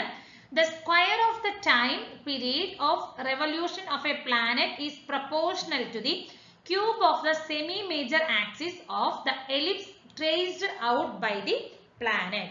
നമുക്കറിയാം മേജർ ആക്സിസും മൈനർ ആക്സിസും എന്താണെന്ന് അറിയാം അല്ലെ? ഇപ്പൊ ഒരു എലിപ്റ്റിക്കൽ ഇതിൽ എടുത്തിരിക്കുകയാണെങ്കിൽ ഈ പറയുന്ന വരയ്ക്കുന്നതിനെയാണ് നമ്മൾ എന്തെന്ന് പറയുന്നത്? മേജർ ആക്സിസ് എന്ന് പറയുന്നത്. ഈ ഒരു ലെങ്ത്തിൽ വരയ്ക്കുന്നതിനെയാണ് നമ്മൾ മൈനർ ആക്സിസ്. അതായത് ലെങ്തിയസ്റ്റ് വൺ ഏതാണ്? മേജറും ഷോർട്ടസ്റ്റ് വൺ എന്ന് പറയുന്നത് മൈനർ ആക്സിസ് ആണ്. ഓക്കെ, ഇതിനെ നമുക്ക് മൈനർ ആക്സിസ് എന്നാണ് പറയുന്നത്. ഇതാണ് എനിക്ക് വരുന്ന മേജർ ആക്സിസ് എന്ന് പറയുന്നത്. അപ്പൊ സെമി മേജർ ആക്സിസ് എന്ന് പറഞ്ഞാൽ എന്തായിരിക്കും? ഈ ടോട്ടൽ മേജർ ആക്സിസിന്റെ ഹാഫ് ആയിരിക്കും അല്ലെ? അതാണ് സെമി മേജർ ആക്സിസ് എന്ന് പറയുന്നത്. അപ്പൊ നമുക്ക് എന്താ പറഞ്ഞിരിക്കുന്നത്? The square of the time period of the revolution of the planet. ഈ ഒരു പ്ലാനറ്റ് ഇപ്പൊ ഇവിടെ നിന്ന് എനിക്ക് സ്റ്റാർട്ട് ചെയ്തു എന്ന് വിചാരിക്കാം. ഈ പ്ലാനറ്റ് ഇങ്ങനെ റിവോൾവ് ചെയ്ത് ഇവിടെ എത്തുന്ന ആ ഒരു ടൈം പീരീഡ് ഉണ്ടാവില്ലേ, അതിന്റെ സ്ക്വയർ എന്ന് പറയുന്നത്, ആ ഒരു ടൈം പീരീഡ് ഇപ്പോൾ ടി ആണെങ്കിൽ അതിന്റെ സ്ക്വയർ, ടൈം പീരീഡിന്റെ സ്ക്വയർ എന്ന് പറയുന്നത് which is proportional to the cube of the semi major axis of the ellipse. ഈ ഒരു സെമി മേജർ ആക്സിസ്, ഇപ്പൊ ഞാൻ ഇവിടെയാണ് എന്റെ സൺ എങ്കിൽ ഇതാണ് എനിക്ക് ഒരു സെമി മേജർ ആക്സിസ് ആയിട്ട് വരുന്നത് അല്ലെ? അപ്പൊ ഇതിനെ ഞാൻ എന്താണ് r എന്നുള്ള ഒരു ടേമിലാണ് ഡിനോട്ട് ചെയ്യുന്നതെങ്കിൽ which is proportional to r cube. അതാണ് എനിക്ക് വരുന്ന കെപ്ലേഴ്സ് തേർഡ് ലോ എന്ന് പറയുന്നത്. ഓക്കെ, അപ്പൊ നോക്കൂ, ടൈം പീരീഡ് എന്താണ്? Circumference of the orbit by orbital velocity ആണ്. സർക്കംഫറൻസ് എന്ന് പറഞ്ഞാൽ എന്താണ്? ഈ ഒരു ടോട്ടൽ വരുന്ന ചുറ്റളവ് by orbital velocity which is equal to 2 pi r by root of g mm by r ആണ്. അതിനെ സോൾവ് ചെയ്യുമ്പോൾ എന്ത് വരും? 2 pi into square root of r cube by gm ആണ് വരുന്നത്. Okay, so t square is equal to എന്താണ്? 4 pi r square by gm into r cube. അതായത് ഞാൻ ഇതിനെ സ്ക്വയർ ചെയ്തു അല്ലെ? t square ആണ് എനിക്ക് വേണ്ടത്, ടൈം പീരീഡിന്റെ സ്ക്വയർ ആണെന്ന് പറഞ്ഞിട്ടുണ്ട്. അപ്പൊ t square is equal to 4 pi square by gm into r cube. അപ്പൊ ഇത്രയും ടേം എന്ന് പറയുന്നത് ഒരു കോൺസ്റ്റന്റ് ആണ്. Mass of the planet, gravitational act, ഇതൊക്കെയാണ് നമുക്ക് വരുന്നത്. ഗ്രാവിറ്റേഷണൽ കോൺസ്റ്റന്റ് ഒക്കെയാണ്. അപ്പൊ ഇത് നമുക്ക് കോൺസ്റ്റന്റ് ആണ്. സോ t square എന്ന് പറയുന്നത് എന്താണ്? It is directly proportional to r cube. ഇതാണ് കെപ്ലേഴ്സ് തേർഡ് ലോ എന്ന് പറയുന്നത്, അല്ലെങ്കിൽ ലോ ഓഫ് പീരീഡ് എന്ന് പറയുന്നത്. ഓക്കെ, അപ്പൊ നമുക്കത് പറഞ്ഞ് നമുക്കറിയാം t എന്ന് പറയുന്നതാണ് ഡയറക്ട്ലി പ്രൊപ്പോർഷണൽ ടു r അല്ലെങ്കിൽ a ക്യൂബ്. a എന്നുള്ള ലെറ്റർ വേണമെങ്കിൽ നമുക്ക് മെൻഷൻ ചെയ്യാനായിട്ട് പറ്റും. സോ അപ്പൊ t square is equal to k into a cube ആണ്. ഈ പറയുന്ന a എന്ന് പറഞ്ഞാൽ എന്താണ്? സെമി മേജർ ആക്സിസിന്റെ ലെങ്ത് ആണ്. t എന്ന് പറയുന്നത് ടൈം പീരീഡ് ആണ്. വേർ k എന്ന് പറയുന്നത് എന്താണ്? It is the Kepler's constant ആണ്. ഓക്കെ, k എന്ന് പറയുന്നത് കെപ്ലേഴ്സ് കോൺസ്റ്റന്റ് ആണ്. അതിന്റെ വാല്യൂ എന്ന് പറയുന്നതാണ് 4 pi square by gm ആണ് വരുന്നത്. 4 pi square gm ആണ് നമുക്ക് കിട്ടുന്നത്. ഓക്കെ, ഇനി നമുക്ക് വരുന്നതാണ് റൊട്ടേഷണൽ ഡയറക്ഷൻ. സാറ്റലൈറ്റിന് രണ്ട് റൊട്ടേഷണൽ ഡയറക്ഷൻസ് ആണ് വരുന്നത്. ഒന്ന് റെട്രോഗ്രേഡ് മോഷനും പിന്നൊന്ന് പ്രൊഗ്രേഡ് മോഷനും ആണ്. ഓക്കെ, റെട്രോഗ്രേഡ് മോഷൻ എന്ന് പറഞ്ഞാൽ ആ ഒരു ഓർബിറ്റൽ അല്ലെങ്കിൽ ആ ഒരു rotational motion of the satellite, orbital മോഷനോ അതല്ലെങ്കിൽ rotational motion of the satellite എന്ന് പറയുന്നത് ആ ഒരു സെൻട്രൽ ഒബ്ജക്റ്റിന്റെ സെയിം ഡയറക്ഷനിലാണ് റൊട്ടേറ്റ് ആകുന്നത്. സെൻട്രൽ ഒബ്ജക്ട് എന്ന് പറഞ്ഞാൽ എന്താണ്? നമ്മുടെ എർത്തിനെയാണ് കൺസിഡർ ചെയ്യുന്നത് അല്ലെ? എക്സാമ്പിൾ എർത്ത് ആയിട്ട് എടുത്തിരിക്കുകയാണെങ്കിൽ ആ എർത്തിന്റെ ഡയറക്ഷനിൽ തന്നെയാണ് റൊട്ടേറ്റ് ചെയ്യുന്നതെങ്കിൽ, ഓക്കെ, ഓപ്പോസിറ്റ് ആണെങ്കിൽ, അതായത് രണ്ടും ഓപ്പോസിറ്റ് ടു ഈച്ച് അതർ ആണെങ്കിൽ നമുക്ക് അതിനെ റെട്രോഗ്രേഡ് മോഷൻ എന്നാണ് പറയുന്നത്. ഇപ്പോ ആ ഒരു ഓർബിറ്റൽ അല്ലെങ്കിൽ റൊട്ടേഷണൽ മോഷൻ ഓഫ് ദ സാറ്റലൈറ്റും എർത്ത് സെൻട്രൽ ഒബ്ജക്റ്റും സെയിം ഡയറക്ഷനിലാണെങ്കിൽ നമുക്ക് അതിനെ പ്രോഗ്രേഡ് മോഷൻ എന്നാണ് വിളിക്കുന്നത്. അപ്പൊ ഈ ഒരു ഫിഗറിൽ നോക്കൂ, പ്രോഗ്രേഡ് മോഷൻ ആണിത് അല്ലെ? അപ്പോ എർത്തിന്റെ ആ ഒരു എർത്ത് റൊട്ടേറ്റ് ചെയ്യുന്ന അതേ ഡയറക്ഷനിൽ തന്നെയാണ് ഞാൻ എന്റെ ഈ ഒരു സാറ്റലൈറ്റിന്റെ റൊട്ടേഷൻ നടക്കുന്നതെങ്കിൽ നമുക്ക് അതിനെ എന്തെന്ന് പറയാം? പ്രോഗ്രേഡ് ഓർബിറ്റ് എന്ന് പറയാം. അപ്പൊ ഇതെന്തായിരിക്കും? റെട്രോഗ്രേഡ് ആണ്. Because they are opposite in the direction അല്ലെ? എർത്തിൽ റൊട്ടേറ്റ് ചെയ്യുന്നത് ആന്റി ക്ലോക്ക് വൈസ് ഡയറക്ഷനിലും ഈ പറയുന്ന സാറ്റലൈറ്റിന്റെ ഡയറക്ഷൻ എങ്ങനെ വരുന്നത്? ക്ലോക്ക് വൈസ് ഡയറക്ഷനിൽ. അപ്പൊ രണ്ടും ഓപ്പോസിറ്റ് ടു ഈച്ച് അതർ ആണ്. ആ ഒരു ടൈപ്പ് ഓഫ് ഇതിനെയാണ് നമ്മൾ എന്തെന്ന് പറയുന്നത്? റൊട്ടേഷനെയാണ് റെട്രോഗ്രേഡ് ഓർബിറ്റ് എന്ന് പറയുന്നത്. ഓക്കെ, അപ്പൊ ഈ ഒരു ഇതെന്ന് പറയുന്നത് അടുത്തൊരു പാരാമീറ്റർ ആണ്, നമ്മുടെ ഈ ഒരു സാറ്റലൈറ്റിന്റെ ഫംഗ്ഷനാലിറ്റിനെ ബാധിക്കുന്ന ഒരു പാരാമീറ്ററും കൂടിയാണ്. ഓക്കെ, ഇനി നമുക്ക് ഓർബിറ്റുകളുടെ ടൈപ്സുകളെ കുറിച്ചിട്ടാണ് ഡിസ്കസ് ചെയ്യാൻ പോകുന്നത്. ഓക്കെ, അപ്പൊ ആദ്യം നമ്മൾ ഈ പറയുന്ന ഓർബിറ്റുകളെ ക്ലാസിഫൈ ചെയ്തിരിക്കുന്നത് ബേസ്ഡ് ഓൺ ദ ആൾട്ടിറ്റ്യൂഡ് അല്ലെങ്കിൽ ഹൈറ്റിനെ ബേസ് ചെയ്തിട്ടാണ് ഓർബിറ്റുകളെ നമ്മൾ 3 ആയിട്ടാണ് ക്ലാസിഫൈ ചെയ്തിരിക്കുന്നത്. എന്തൊക്കെയാണ്? High earth orbit, medium earth orbit and the low earth orbit. 3 എണ്ണമാണ്. HEO, MEO and the LEO, low earth orbit. Okay, അപ്പൊ നമ്മൾ ഓൾറെഡി പറഞ്ഞിട്ടുണ്ടായിരുന്നു ഈ പറയുന്ന ഹൈറ്റ് അല്ലെ, ആൾട്ടിറ്റ്യൂഡിനെ ഡിപ്പെൻഡ് ചെയ്യുന്നത് എന്താണ്? ഈ പറയുന്ന സാറ്റലൈറ്റിന്റെ സ്പീഡിനെ ഡിപ്പെൻഡ് ചെയ്യുന്നുണ്ട്. സാറ്റലൈറ്റിന്റെ സ്പീഡ് എന്ന് പറയുന്നത് ഈ പറയുന്ന ആൾട്ടിറ്റ്യൂഡിനെ ഡയറക്ട്ലി പ്രൊപ്പോർഷണൽ ആണ് അല്ലെ? ഡയറക്റ്റ് ആയിട്ട് ഇൻവോൾവ് ചെയ്യുന്നുണ്ട് നമുക്ക്, അല്ലെങ്കിൽ ആ ഒരു ഹൈറ്റ് എന്ന് പറയുന്നത് ഡയറക്റ്റ് ആയിട്ട് ഇൻവോൾവ് ചെയ്യുന്നത്, ഡയറക്ട്ലി പ്രൊപ്പോർഷണൽ അല്ല, ഡയറക്റ്റ് ആയിട്ട് ഇൻവോൾവ് ചെയ്യുന്നത്. ഹൈറ്റ് കൂടുന്നതിനനുസരിച്ച് സ്പീഡ് നമുക്ക് കുറയുകയാണ് ചെയ്യുന്നത്. ഓക്കെ, അപ്പൊ നോക്കൂ, ഇതാണ് 3 സാറ്റലൈറ്റുകൾ ഞാൻ ഓർബിറ്റുകൾ പറയുന്നത്. ഇതെന്ന് പറയുന്നത് എന്താണ്? ലോവർ എർത്ത് ആണ് അല്ലെ? LEO ആണ് നമുക്ക് വരുന്നത്. ഇത് നമുക്കൊരു മീഡിയം, അതായത് MEO ആണ്. ആൻഡ് ലാസ്റ്റ് വൺ എന്ന് പറയുന്നതാണ് നമുക്ക് എന്ത് പറയുന്നത്? HEO എന്ന് പറയുന്നത്. ഓക്കെ, അപ്പൊ നോക്കൂ, ജിയോ സാറ്റലൈറ്റ് അതിന്റെ ഏകദേശം ആൾട്ടിറ്റ്യൂഡ് എന്ന് പറയുന്നത് 35,786 കിലോമീറ്റേഴ്സ് ആണ് വരുന്നത്. ഒരു ഫുൾ ഓർബിറ്റൽ പീരീഡ് എന്ന് പറയുന്നത് 24 hours ആണ്. ലാറ്റൻസി അല്ലെങ്കിൽ ആ ഒരു റൗണ്ട് ട്രിപ്പ് ഏകദേശം നമുക്ക് 477 മില്ലി സെക്കൻഡ്സ് ആണ് വരുന്നത്. ഓക്കെ, എന്നാൽ മീഡിയം എർത്ത് ഓർബിറ്റ് സാറ്റലൈറ്റുകൾക്ക് ഏകദേശം ആൾട്ടിറ്റ്യൂഡ് എന്ന് പറയുന്നത് 2000 മുതൽ 35,786 കിലോ വരെയാണ് വരുന്നത്, കിലോമീറ്റർ ആണ് വരുന്നത്. അതിന്റെ ഫുൾ ഓർബിറ്റൽ പീരീഡ് എന്ന് പറയുന്നത് 127 മിനിറ്റ്സ് മുതൽ 24 അവേഴ്സ് വരെ വരുന്നുണ്ട്. അതിന്റെ ലാറ്റൻസി ഏകദേശം നമുക്കൊരു 27 മുതൽ 477 മില്ലി സെക്കൻഡ്സ് വരെയാണ് വരുന്നത്. ഓക്കെ, ഇനി ഏറ്റവും നിയറസ്റ്റ് ആയിട്ട് വരുന്ന LEO ലോവർ എർത്ത് ഓർബിറ്റിന്റെ ആൾട്ടിറ്റ്യൂഡ് എന്ന് പറയുന്നത് ഏകദേശം 160 മുതൽ 2000 കിലോമീറ്റർ വരെയാണ് നമുക്ക് വരുന്നത്. അതിന്റെ ഫുൾ ഓർബിറ്റൽ പീരീഡ് എന്ന് പറയുന്നത് ഒരു 88 മുതൽ 127 മിനിറ്റ്സ് വരെയാണ് നമുക്ക് ഒരു ഓർബിറ്റൽ പീരീഡ് എന്ന് പറയുന്നത്. ഓർബിറ്റൽ പീരീഡ് എന്ന് പറഞ്ഞാൽ എർത്തിനെ ഒരു റിവോൾവ് ചെയ്യാൻ എടുക്കുന്ന ടൈം അല്ലെ. അടുത്തത് ലാറ്റൻസി എന്താണെന്ന് നോക്കുകയാണെങ്കിൽ അത് ഏകദേശം 2 to 27 മില്ലി സെക്കൻഡ്സ് ആണ് നമുക്ക് വരുന്നത് ഈ ഒരു ലാറ്റൻസി എന്ന് പറയുന്നത് ഈ പറയുന്ന LEOയുടെ. ഓക്കെ, അപ്പൊ നമ്മളിപ്പോ ആ ഒരു ആൾട്ടിറ്റ്യൂഡിനെ ബേസ് ചെയ്തിട്ടുള്ള 3 ക്ലാസിഫിക്കേഷൻ ആണ് ഡിസ്കസ് ചെയ്തത്. ഏതൊക്കെയായിരുന്നു? LEO, MEO ആൻഡ് HEO എന്ന് പറയുന്നത്. അടുത്തത് നമ്മൾ നോക്കുന്നത് അതിന്റെ ഫംഗ്ഷനാലിറ്റിനെ ബേസ് ചെയ്തിട്ട്, ഓക്കെ, ടൈപ്സ് ഓഫ് ഓർബിറ്റ് അതിന്റെ ഫംഗ്ഷനാലിറ്റിനെ ബേസ് ചെയ്തിട്ടുള്ള ക്ലാസിഫിക്കേഷൻസ് ആണ്. അപ്പോൾ പല കോമ്പിനേഷൻസ് നമുക്ക് നമ്മൾ ഓൾറെഡി പറഞ്ഞിട്ടുണ്ടായിരുന്നു, ആൾട്ടിറ്റ്യൂഡ്, അതുപോലെ തന്നെ എസെൻട്രിസിറ്റി, ഇൻക്ലിനേഷൻ, ഇതിനെയൊക്കെ ബേസ് ചെയ്തിട്ട് നമുക്ക് വീണ്ടും ഒരു ക്ലാസിഫിക്കേഷൻസ് വന്നിട്ടുണ്ട്. എന്തൊക്കെയാണ്? Geostationary orbit, polar orbit, sun synchronous orbit and Molniya orbit, ഇങ്ങനെ വരുന്നുണ്ട്. ഓക്കെ, അപ്പൊ ഇതൊക്കെയാണ് നമ്മൾ ഇന്ന് നെക്സ്റ്റ് സ്ലൈഡുകളിൽ ഡിസ്കസ് ചെയ്യാൻ പോകുന്നത്. ഫസ്റ്റ് വൺ എന്ന് പറയുന്നത് എന്താണ്? ജിയോ സിൻക്രോണസ് ഓർബിറ്റ് ആണ്. ഓക്കെ, അപ്പൊ ജിയോ സിൻക്രോണസ് ഓർബിറ്റ് എന്ന് പറയുന്നത് ഒരു പ്രോഗ്രേഡ് ആണ്. അപ്പൊ എന്താണ് പ്രോഗ്രേഡ്? എർത്തിന്റെ റൊട്ടേഷന്റെ സെയിം റൊട്ടേഷനിലായിരിക്കും ഈ പറയുന്ന ഓർബിറ്റും റൊട്ടേറ്റ് ചെയ്യുന്നത്. അതുപോലെ തന്നെ ഇവിടെ ലോ ഇൻക്ലിനേഷൻ ആണ് വരുന്നത്. ഹൈ എർത്ത് ഓർബിറ്റ് ആണ് നമുക്ക് അറൌണ്ട് എർത്തിന് ചുറ്റും വരുന്ന ഹൈ എർത്ത് ഓർബിറ്റിലാണ് വരുന്നത്. ഓക്കെ, അപ്പൊ ഈ പറയുന്ന ജിയോ സിൻക്രോണസ് ഓർബിറ്റിനെ നമുക്ക് ക്ലാർക്ക് ഓർബിറ്റ് എന്നുള്ള ഒരു പേരിലും കൂടി അറിയപ്പെടുന്നുണ്ട്. കാരണം ഇത് ഫസ്റ്റ് പോപ്പുലറൈസ് ചെയ്തിരിക്കുന്ന ഒരു സയൻസ് ഫിക്ഷൻ ഓതർ ആണ്, ആർതർ സി ക്ലാർക്ക് എന്ന് പറയുന്നത്. ഓക്കെ, അദ്ദേഹത്തിന്റെ ആ ഒരു പേരിന് ഇതനുസരിച്ചിട്ടാണ് നമ്മൾ അതിനെ ക്ലാർക്ക് ഓർബിറ്റ് എന്നുള്ള ഒരു പേരിലും കൂടി അറിയപ്പെടുന്നത്. ഇനി എന്താണ് ജിയോ സ്റ്റേഷനറി ഓർബിറ്റ് എന്ന് പറയുകയാണെങ്കിൽ ഒരു particular case of geosynchronous orbit ആണ്. അവിടെ നമുക്ക് സീറോ എസെൻട്രിസിറ്റി ആണ് വരുന്നത്. അപ്പൊ എന്താണ്? കംപ്ലീറ്റ് ആയിട്ട് നമുക്കൊരു സർക്കിൾ ആണെന്ന് നമുക്ക് പറയാനായിട്ട് പറ്റും അല്ലെ. എസെൻട്രിസിറ്റി സീറോ എന്ന് പറയുന്നത് ഇതിനാണ്, സീറോ ഇതാണ് വരുന്നത്, സർക്കിളിനാണ്. ആൻഡ് ഓൾമോസ്റ്റ് സീറോ ഇൻക്ലിനേഷൻ ആണ് നമുക്ക് അവിടെ വരുന്നത്. അതുകൊണ്ട് തന്നെ സ്പേസ് ക്രാഫ്റ്റ്, ഈ ഒരു ഓർബിറ്റിൽ വരുന്ന സ്പേസ് ക്രാഫ്റ്റ് നമുക്കൊരു സ്റ്റേഷനറി ആയിരിക്കും. ആ ഒരു എർത്തിന്റെ ഒരു എബോവ് പോയിന്റിൽ നമുക്കൊരു സ്റ്റേഷനറി ആയിരിക്കും. അപ്പൊ ഈ ഒരു ടൈപ്പ് ഓഫ് ഓർബിറ്റിന് നമുക്ക് എന്താ പറയാം? സ്റ്റേഷൻ കീപ്പിംഗ് എന്നുള്ള പേരിലും അറിയപ്പെടാൻ പറ്റുന്നുണ്ട്. ഓക്കെ, അപ്പൊ ഈ പറയുന്ന ജിയോ സ്റ്റേഷനറിയുടെ ആൾട്ടിറ്റ്യൂഡ് എത്രയെന്ന് പറഞ്ഞാൽ ഏകദേശം നമുക്കൊരു 4216 അതായത് 42K കിലോമീറ്റേഴ്സ് മുതലാണ് എർത്തിന്റെ സെന്ററിൽ നിന്ന് വരുന്നത്. എർത്തിന്റെ സർഫേസിൽ നിന്നും 35,786 ആണ്. ഈ പറഞ്ഞ വാല്യൂ എന്ന് പറയുന്നത് എർത്തിന്റെ സെന്ററിൽ നിന്ന് വന്നിരിക്കുന്ന ഡിസ്റ്റൻസ് ആണ്. അപ്പൊ ഈ ഒരു പോയിന്റില് orbital period of the satellite എന്ന് പറയുന്നത് ആ ഒരു എർത്തിന്റെ റൊട്ടേഷണൽ പീരീഡുമായിട്ട് എക്സാക്ട്ലി മാച്ചിങ് ആണ്. അത് ഏകദേശം നമുക്കൊരു 2356 മിനിറ്റ്സോളം നമുക്ക് എടുക്കുന്നുണ്ട്. ഓക്കെ, ഇതാണ് നമ്മുടെ എന്ത് ചെയ്യുന്നത്? ആ ഒരു ജിയോ സിൻക്രണസിന്റെ സ്പീഡ് എന്ന് നമുക്ക് പറയുന്നത്. അതായത് എർത്തിന്റെ സ്പീഡുമായിട്ട് ഏകദേശം സെയിം ആയിട്ടാണ് വരുന്നത്. അടുത്തതാണ് സൺ സിൻക്രോണസ് ഓർബിറ്റ് എന്ന് പറയുന്നത്. അപ്പൊ ഇതൊരു ടൈപ്പ് ഓഫ് പോളാർ ഓർബിറ്റ് ആണ്. അത് ഏകദേശം ആ ഒരു പോളാർ റീജിയനിൽ ട്രാവൽ ചെയ്തുകൊണ്ടിരിക്കുകയാണ്. ഈ ഒരു സൺ സിൻക്രോണസ് സാറ്റലൈറ്റ് ഏകദേശം ഒരു 14 ഓർബിറ്റുകൾ ഒരു ദിവസം കംപ്ലീറ്റ് ചെയ്യാനായിട്ട് സാധിക്കുന്നുണ്ട്. ഓക്കെ, അപ്പൊ ഓരോ ടൈം നമുക്ക് ഏകദേശം ഇക്വേറ്ററിൽ നിന്നുള്ള എറൗണ്ട് എത്രയാണ്? 287.5 കിലോമീറ്റർ ആണ് ഇക്വേറ്ററിൽ നിന്ന് നമുക്ക് വരുന്നത്. ഇതിന്റെ ഫീച്ചേഴ്സ് എന്താ നോക്കുകയാണെങ്കിൽ ഈ സാറ്റലൈറ്റ് ഇൻ ദിസ് ഓർബിറ്റ് എന്ന് പറയുന്നത് സിൻക്രോണസ് വിത്ത് സൺ ആയിരിക്കും. അതായത് എപ്പോഴും ഒരു ഫിക്സ്ഡ് പൊസിഷനിലായിരിക്കും, സണ്ണുമായിട്ട് റിലേറ്റ് ചെയ്തിട്ടുള്ള ഒരു ഫിക്സ്ഡ് പൊസിഷനിലായിരിക്കും ഈ പറയുന്ന സൺ സിൻക്രോണസ് ഓർബിറ്റ് എന്ന് പറയുന്നത്. അതുകൊണ്ട് തന്നെ ഈ ഒരു ഓർബിറ്റിൽ സാറ്റലൈറ്റ് എപ്പോഴും എന്തായിരിക്കും?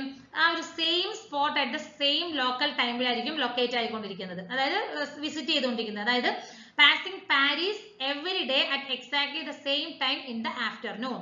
ആ ഒരു ആഫ്റ്റർനൂൺ ടൈമിൽ സെയിം ടൈമിൽ തന്നെയായിരിക്കും ആ ഒരു പാസിംഗ് പാരീസ്, നമുക്ക് ആ ഒരു പാരീസിലൂടെ പാസ് ചെയ്ത് പോകുന്ന നമുക്ക് ആ ഒരു ഏകദേശം ആ ഒരു ടൈമിൽ തന്നെയായിരിക്കും. അപ്പൊ ആ ഒരു സെയിം സ്പോട്ടും അറ്റ് സെയിം ലോക്കൽ ടൈമിലും ആയിരിക്കും നടക്കുന്നത്. അതുകൊണ്ട് തന്നെ it has constant sun illumination വരുന്നുണ്ട്. ആ ഒരു ഇൻക്ലിനേഷനും ആൾട്ടിറ്റ്യൂഡിലൂടെ ഒരു കോൺസ്റ്റന്റ് ആയിട്ട് നമുക്ക് ഒരു ഇലുമിനേഷൻ വരുന്നുണ്ട്. കാരണം നമ്മൾ പറഞ്ഞു അതൊരു സെയിം സ്പോട്ട് ഒരു കോൺസ്റ്റന്റ് ആണെന്ന് നമ്മൾ പറഞ്ഞിട്ടുണ്ട് ഏകദേശം അല്ലെ. അപ്പൊ ഇതിന്റെ ഏകദേശം ആൾട്ടിറ്റ്യൂഡ് എന്ന് പറയുന്നത് 600 മുതൽ 800 കിലോമീറ്റേഴ്സ് വരെയാണ് നമുക്ക് വരുന്ന ആ ഒരു സൺ സിൻക്രോണസ് ഓർബിറ്റിന്റെ ആൾട്ടിറ്റ്യൂഡ് എന്ന് പറയുന്നത്. അടുത്തതാണ് സെമി സിൻക്രോണസ് ഓർബിറ്റ് എന്ന് പറയുന്നത്. അത് ഏകദേശം മീഡിയം എർത്ത് ഓർബിറ്റിലാണ് നിൽക്കുന്നത്. അതായത് ബിറ്റ്വീൻ ആയിട്ട് LEOയുടെയും ജിയോയുടെയും ബിറ്റ്വീൻ ആയിട്ട് നമുക്ക് ആ ഒരു മീഡിയം എർത്ത് ഓർബിറ്റിലാണ് ഈ സെമി സിൻക്രോണസ് ഓർബിറ്റ് നിൽക്കുന്നത്. ഇതിന്റെ ആൾട്ടിറ്റ്യൂഡ് എന്ന് പറയുന്നത് 20-200 കിലോമീറ്റേഴ്സ് ആണ് എബവ് സർഫേസിൽ നിന്ന് വരുന്നത്. അപ്പൊ സാറ്റലൈറ്റ് ഏകദേശം ഒരു 12 hours ആണ് ആ ഒരു 1 complete cycle കംപ്ലീറ്റ് ചെയ്യാനായിട്ട് നമുക്ക് എടുക്കുന്നത്. എസെൻട്രിസിറ്റി എന്ന് പറയുന്നത് വളരെ ലോ ആണ്, അത് ഏകദേശം ഒരു സർക്കുലർ ഓർബിറ്റ് ആയിട്ടാണ് വരുന്നത്. ഇതിന്റെ ഒരു ആപ്ലിക്കേഷൻ ആണ് GPS സിസ്റ്റം, അതുപോലെ തന്നെ ഗ്ലോനാസ് എന്ന് പറഞ്ഞിട്ടുള്ള ആ ഒരു സാറ്റലൈറ്റിന്റെ ഒക്കെ യൂസ് വരുന്നത്. ഓക്കെ, ഇതാണ് സെമി സിൻക്രണസ് ഓർബിറ്റ് എന്ന് പറയുന്നത്. അടുത്തതാണ് മോൾനിയ ഓർബിറ്റ് എന്ന് പറയുന്നത്. അപ്പൊ ഇവിടെ എന്താണ്, ഹൈ ഇൻക്ലിനേഷൻ വരുന്നുണ്ട്, 63.4 ഡിഗ്രി വരുന്നുണ്ട്. ഹൈ എസെൻട്രിസിറ്റി ആണ് വരുന്നത്, 0.722 വരുന്നുണ്ട്. കാരണം എന്തിനു വേണ്ടിയിട്ടാണെന്ന് പറഞ്ഞാൽ ബെറ്റർ ആയിട്ട് നമുക്കൊരു ഒബ്സർവേഷനും അതുപോലെ തന്നെ കവറേജ്, ലാർജർ കവറേജിനൊക്കെ വേണ്ടിയിട്ടാണ് മോൾനിയ ഓർബിറ്റിൽ ഇൻക്ലിനേഷനും ഹൈ അതുപോലെ തന്നെ എസെൻട്രിസിറ്റിയും വരുന്നത്.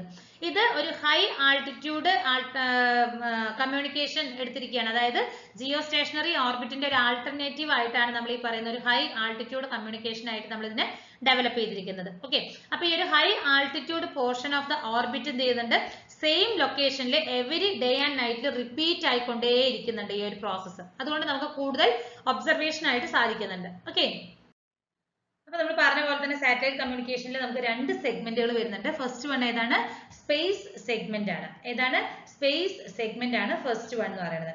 അപ്പൊ സ്പേസ് സെഗ്മെന്റ് എന്ന് പറഞ്ഞാൽ എന്താണ്, സാറ്റലൈറ്റ് സ്പേസിലാണ് അല്ലെ. അപ്പൊ നമുക്ക് കുറെ കോമ്പണൻസുകളോ കുറെ സബ്സിസ്റ്റംസുകളോ ഉണ്ട് എന്തിനു വേണ്ടിയിട്ട്, ആ സാറ്റലൈറ്റിന് കമ്മ്യൂണിക്കേറ്റ് ചെയ്യുന്നതിന് വേണ്ടിയിട്ട്. ഓക്കെ, ചിലപ്പോൾ അതിന്റെ സാറ്റലൈറ്റ് പേലോഡ്സ്, ലോഞ്ച് വെഹിക്കിൾസ് ഇങ്ങനെയുള്ള ഡിവൈസുകളുമായിട്ട് ഒരു കമ്മ്യൂണിക്കേഷന് വേണ്ടിയിട്ട് സാറ്റലൈറ്റിൽ തന്നെ കുറെ സബ്സിസ്റ്റംസുകൾ ഉണ്ട്. അതിനെയാണ് നമ്മൾ സ്പേസ് സെഗ്മെന്റ് എന്ന് പറയുന്നത്. ഓക്കെ, അപ്പൊ ഇതിൽ നമുക്ക് മെയിൻ ആയിട്ട് 4 കാറ്റഗറി അല്ലെങ്കിൽ 4 സെഗ്മെന്റുകളാണ് നമുക്ക് വരുന്നത്. ഫസ്റ്റ് വൺ എന്ന് പറയുന്നത് AOC ആണ്, അതായത് altitude and orbit control subsystem. പിന്നെ സെക്കൻഡ് വൺ എന്ന് പറയുന്നത് TT ആൻഡ് C സബ്സിസ്റ്റം, അതായത് telemetry, tracking and command subsystem. Then അടുത്തത് power and antenna subsystem and one transponders. ഈ 4 സബ്സിസ്റ്റം ആണ് നമുക്ക് സ്പേസ് സെഗ്മെന്റിൽ ബേസിക് ആയിട്ട് വരുന്ന സബ്സിസ്റ്റംസ് എന്ന് പറയുന്നത്. ഓക്കെ, അപ്പൊ ഇതാണ് സ്പേസ് സെഗ്മെന്റ് എന്ന് പറയുന്നത്. അടുത്തത് എർത്ത് സെഗ്മെന്റ്. നമുക്ക് ഡീറ്റെയിൽ ആയിട്ട് ഡിസ്കസ് ചെയ്യാം, എന്താണെന്നുള്ളത് നോക്കാം. അതിന് മുമ്പ് ജസ്റ്റ് ഒരു ഇൻട്രൊഡക്ഷൻ ആണ് ഈ പറയുന്നത്. അടുത്തതാണ് എർത്ത് സെഗ്മെന്റ് എന്ന് പറയുന്നത്. എർത്ത് സെഗ്മെന്റ് നമുക്ക് വേറൊരു പേരിലും കൂടി അറിയപ്പെടും, എന്താണ്, ഗ്രൗണ്ട് സെഗ്മെന്റ് എന്ന്. അതായത് ട്രാൻസ്മിറ്റിംഗ് എക്യുപ്മെന്റുകൾ ഉണ്ടാകും, റിസീവിംഗ് എക്യുപ്മെന്റുകൾ ഉണ്ടാകും, അതുപോലെ തന്നെ ഒരു ആന്റിന സിസ്റ്റം വരുന്നുണ്ട്.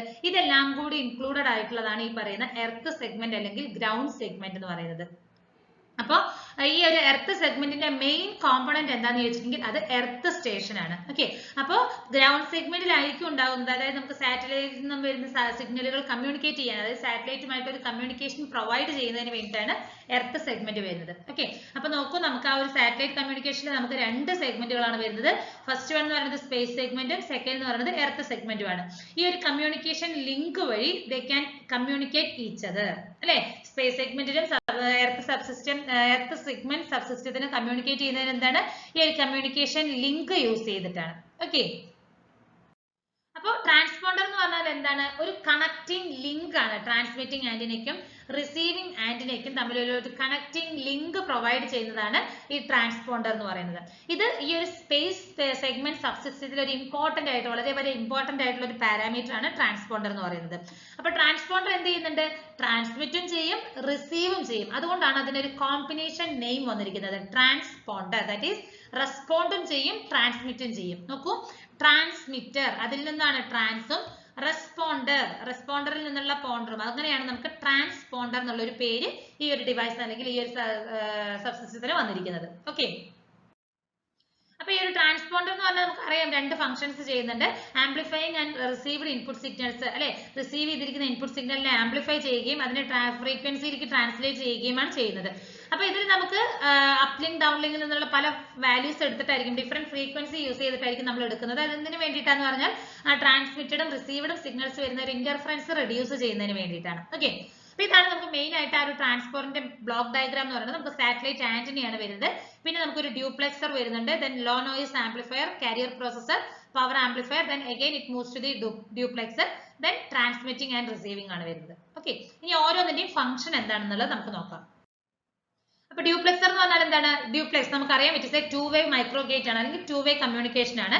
ഇത് അപ്ലിങ്ക് സിഗ്നൽസിനെ സാറ്റലൈറ്റ് ആന്റിനയിൽ നിന്ന് റിസീവ് ചെയ്യുകയും ട്രാൻസ്മിറ്റ് ഡൗൺലിങ്ക് സിഗ്നൽസിനെ സാറ്റലൈറ്റ് ആന്റിനയിലേക്ക് സെൻഡ് ചെയ്യുകയും ചെയ്യുന്നുണ്ട് അല്ലെ. റിസീവും ചെയ്യുന്നുണ്ട്, അതേപോലെ തന്നെ ട്രാൻസ്മിറ്റും ചെയ്യുന്നുണ്ട്. അപ്ലിങ്കിൽ നിന്ന് റിസീവ് ചെയ്യുകയും ഡൗൺലിങ്കിൽ നിന്ന് സെൻഡ് ചെയ്യുകയും ചെയ്യുന്നുണ്ട്. അതാണ് ഈ പറയുന്ന ഡ്യൂപ്ലെക്സറിന്റെ ഡ്യൂട്ടി എന്ന് പറയുന്നത്. അടുത്ത നമുക്കിവിടെ ഒരു ലോ നോയിസ് ആംപ്ലിഫയർ വന്നിട്ടുണ്ട്. അത് എന്ത് ചെയ്യുന്നുണ്ട്, നമുക്ക് റിസീവ് ചെയ്തിരിക്കുന്ന ആ ഒരു വീക്ക് സിഗ്നൽസിനെ ആംപ്ലിഫൈ ചെയ്യുന്നതിന് വേണ്ടിയിട്ടാണ് ലോ നോയിസ് ആംപ്ലിഫയർ യൂസ് ചെയ്തിരിക്കുന്നത്. അടുത്തത് ഒരു കാരിയർ പ്രോസസർ വരുന്നുണ്ട്. അത് എന്ത് ചെയ്യുന്നുണ്ട്, ആ ഒരു ഫ്രീക്വൻസി ഡൗൺ കൺവേർഷൻ നടത്തുകയാണ്. അതായത് അപ്ലിങ്കിൽ നിന്നും റിസീവ് ചെയ്തിരിക്കുന്ന ആ ഒരു സിഗ്നലിന്റെ ഫ്രീക്വൻസി ഡൗൺ കൺവേർഷൻ പെർഫോം ചെയ്യുകയാണ് ചെയ്യുന്നത്. അപ്പൊ ഈ ഒരു ബ്ലോക്ക് ആണ് അല്ലെങ്കിൽ ഈ ഒരു കാരിയർ പ്രോസസ് ആണ് നമ്മുടെ ടൈപ്പ് ഓഫ് ട്രാൻസ്പോണ്ടർ ഏതാന്നുള്ളത് ഡിസൈൻ ചെയ്യുന്നത് അല്ലെങ്കിൽ ഡിറ്റർമൈൻ ചെയ്യുന്നത് ഏത് ടൈപ്പ് ഓഫ് ട്രാൻസ്പോണ്ടർ ആണെന്നുള്ളത്. അടുത്തതാണ് പവർ ആംപ്ലിഫയർ. അപ്പോൾ ഈ ഫ്രീക്വൻസി നമ്മൾ ഡൗൺ ചെയ്തിട്ടുണ്ടാവും, കൺവേർട്ട് സിഗ്നലിനെ ഡൗൺ ചെയ്തിട്ടുണ്ടാവും അല്ലെ, ആ ഒരു റിക്വയർഡ് ലെവലിലേക്ക് ഈ ഒരു കൺവേർട്ട് ചെയ്ത് അല്ലെങ്കിൽ ആ ഒരു ഫ്രീക്വൻസി ഡൗൺ കൺവേർട്ടഡ് സിഗ്നൽസിനെ നമുക്ക് റിക്വയർഡ് ആയിട്ടുള്ള ഒരു ലെവലിലേക്ക് ആംപ്ലിഫൈ ചെയ്യുന്നതിന് വേണ്ടിയിട്ടാണ് നമ്മൾ ഈ ഒരു ലാസ്റ്റ് ബ്ലോക്ക് ആയിട്ടുള്ള പവർ ആംപ്ലിഫയർ ഇവിടെ യൂസ് ചെയ്യുന്നത്. അഗൈൻ ഈ പവർ ആംപ്ലിഫയറിന്റെ ഔട്ട്പുട്ട്, അതായത് നമ്മൾ ആംപ്ലിഫൈഡ് സിഗ്നൽ നമ്മൾ ഡ്യൂപ്ലെക്സിലേക്ക് കൊടുക്കുകയും അതിനെ ഡൗൺലിങ്ക് സിഗ്നൽ അതായത് ആന്റിനയായിട്ട് ട്രാൻസ്മിറ്റ് ചെയ്ത് കൊടുക്കുകയുമാണ് ചെയ്യുന്നത് സാറ്റലൈറ്റിലേക്ക്. ഓക്കെ, ഇതാണ് ട്രാൻസ്പോണ്ടർ എന്ന് പറയുന്നത്. ഇനി നമുക്കൊരു ബ്ലോക്ക് ഡയഗ്രാം നോക്കാം. ഓക്കെ, അപ്പൊ ഈ ഒരു എർത്ത് സ്റ്റേഷൻ എന്ന് പറയുന്നത് ആ ഒരു എർത്ത് സ്റ്റേഷന്റെ ലൊക്കേഷൻ മാത്രമല്ല, വേറെ കുറെ ഫാക്ടേഴ്സുകളെ ഡിപ്പെൻഡ് ചെയ്യുന്നുണ്ട്. എർത്ത് സ്റ്റേഷന്റെ ആ ഒരു ലാൻഡിലുള്ള എർത്ത് സ്റ്റേഷന്റെ ലൊക്കേഷൻ എവിടെയാണ്, ഷിപ്സ് ഇൻ ദ സീസ് ഓർ എയർക്രാഫ്റ്റ്, അങ്ങനെ പല കാര്യങ്ങളും നമുക്കതിനെ ബാധിക്കുന്ന ഘടകങ്ങളാണെന്ന് നമുക്ക് പറയാൻ പറ്റും.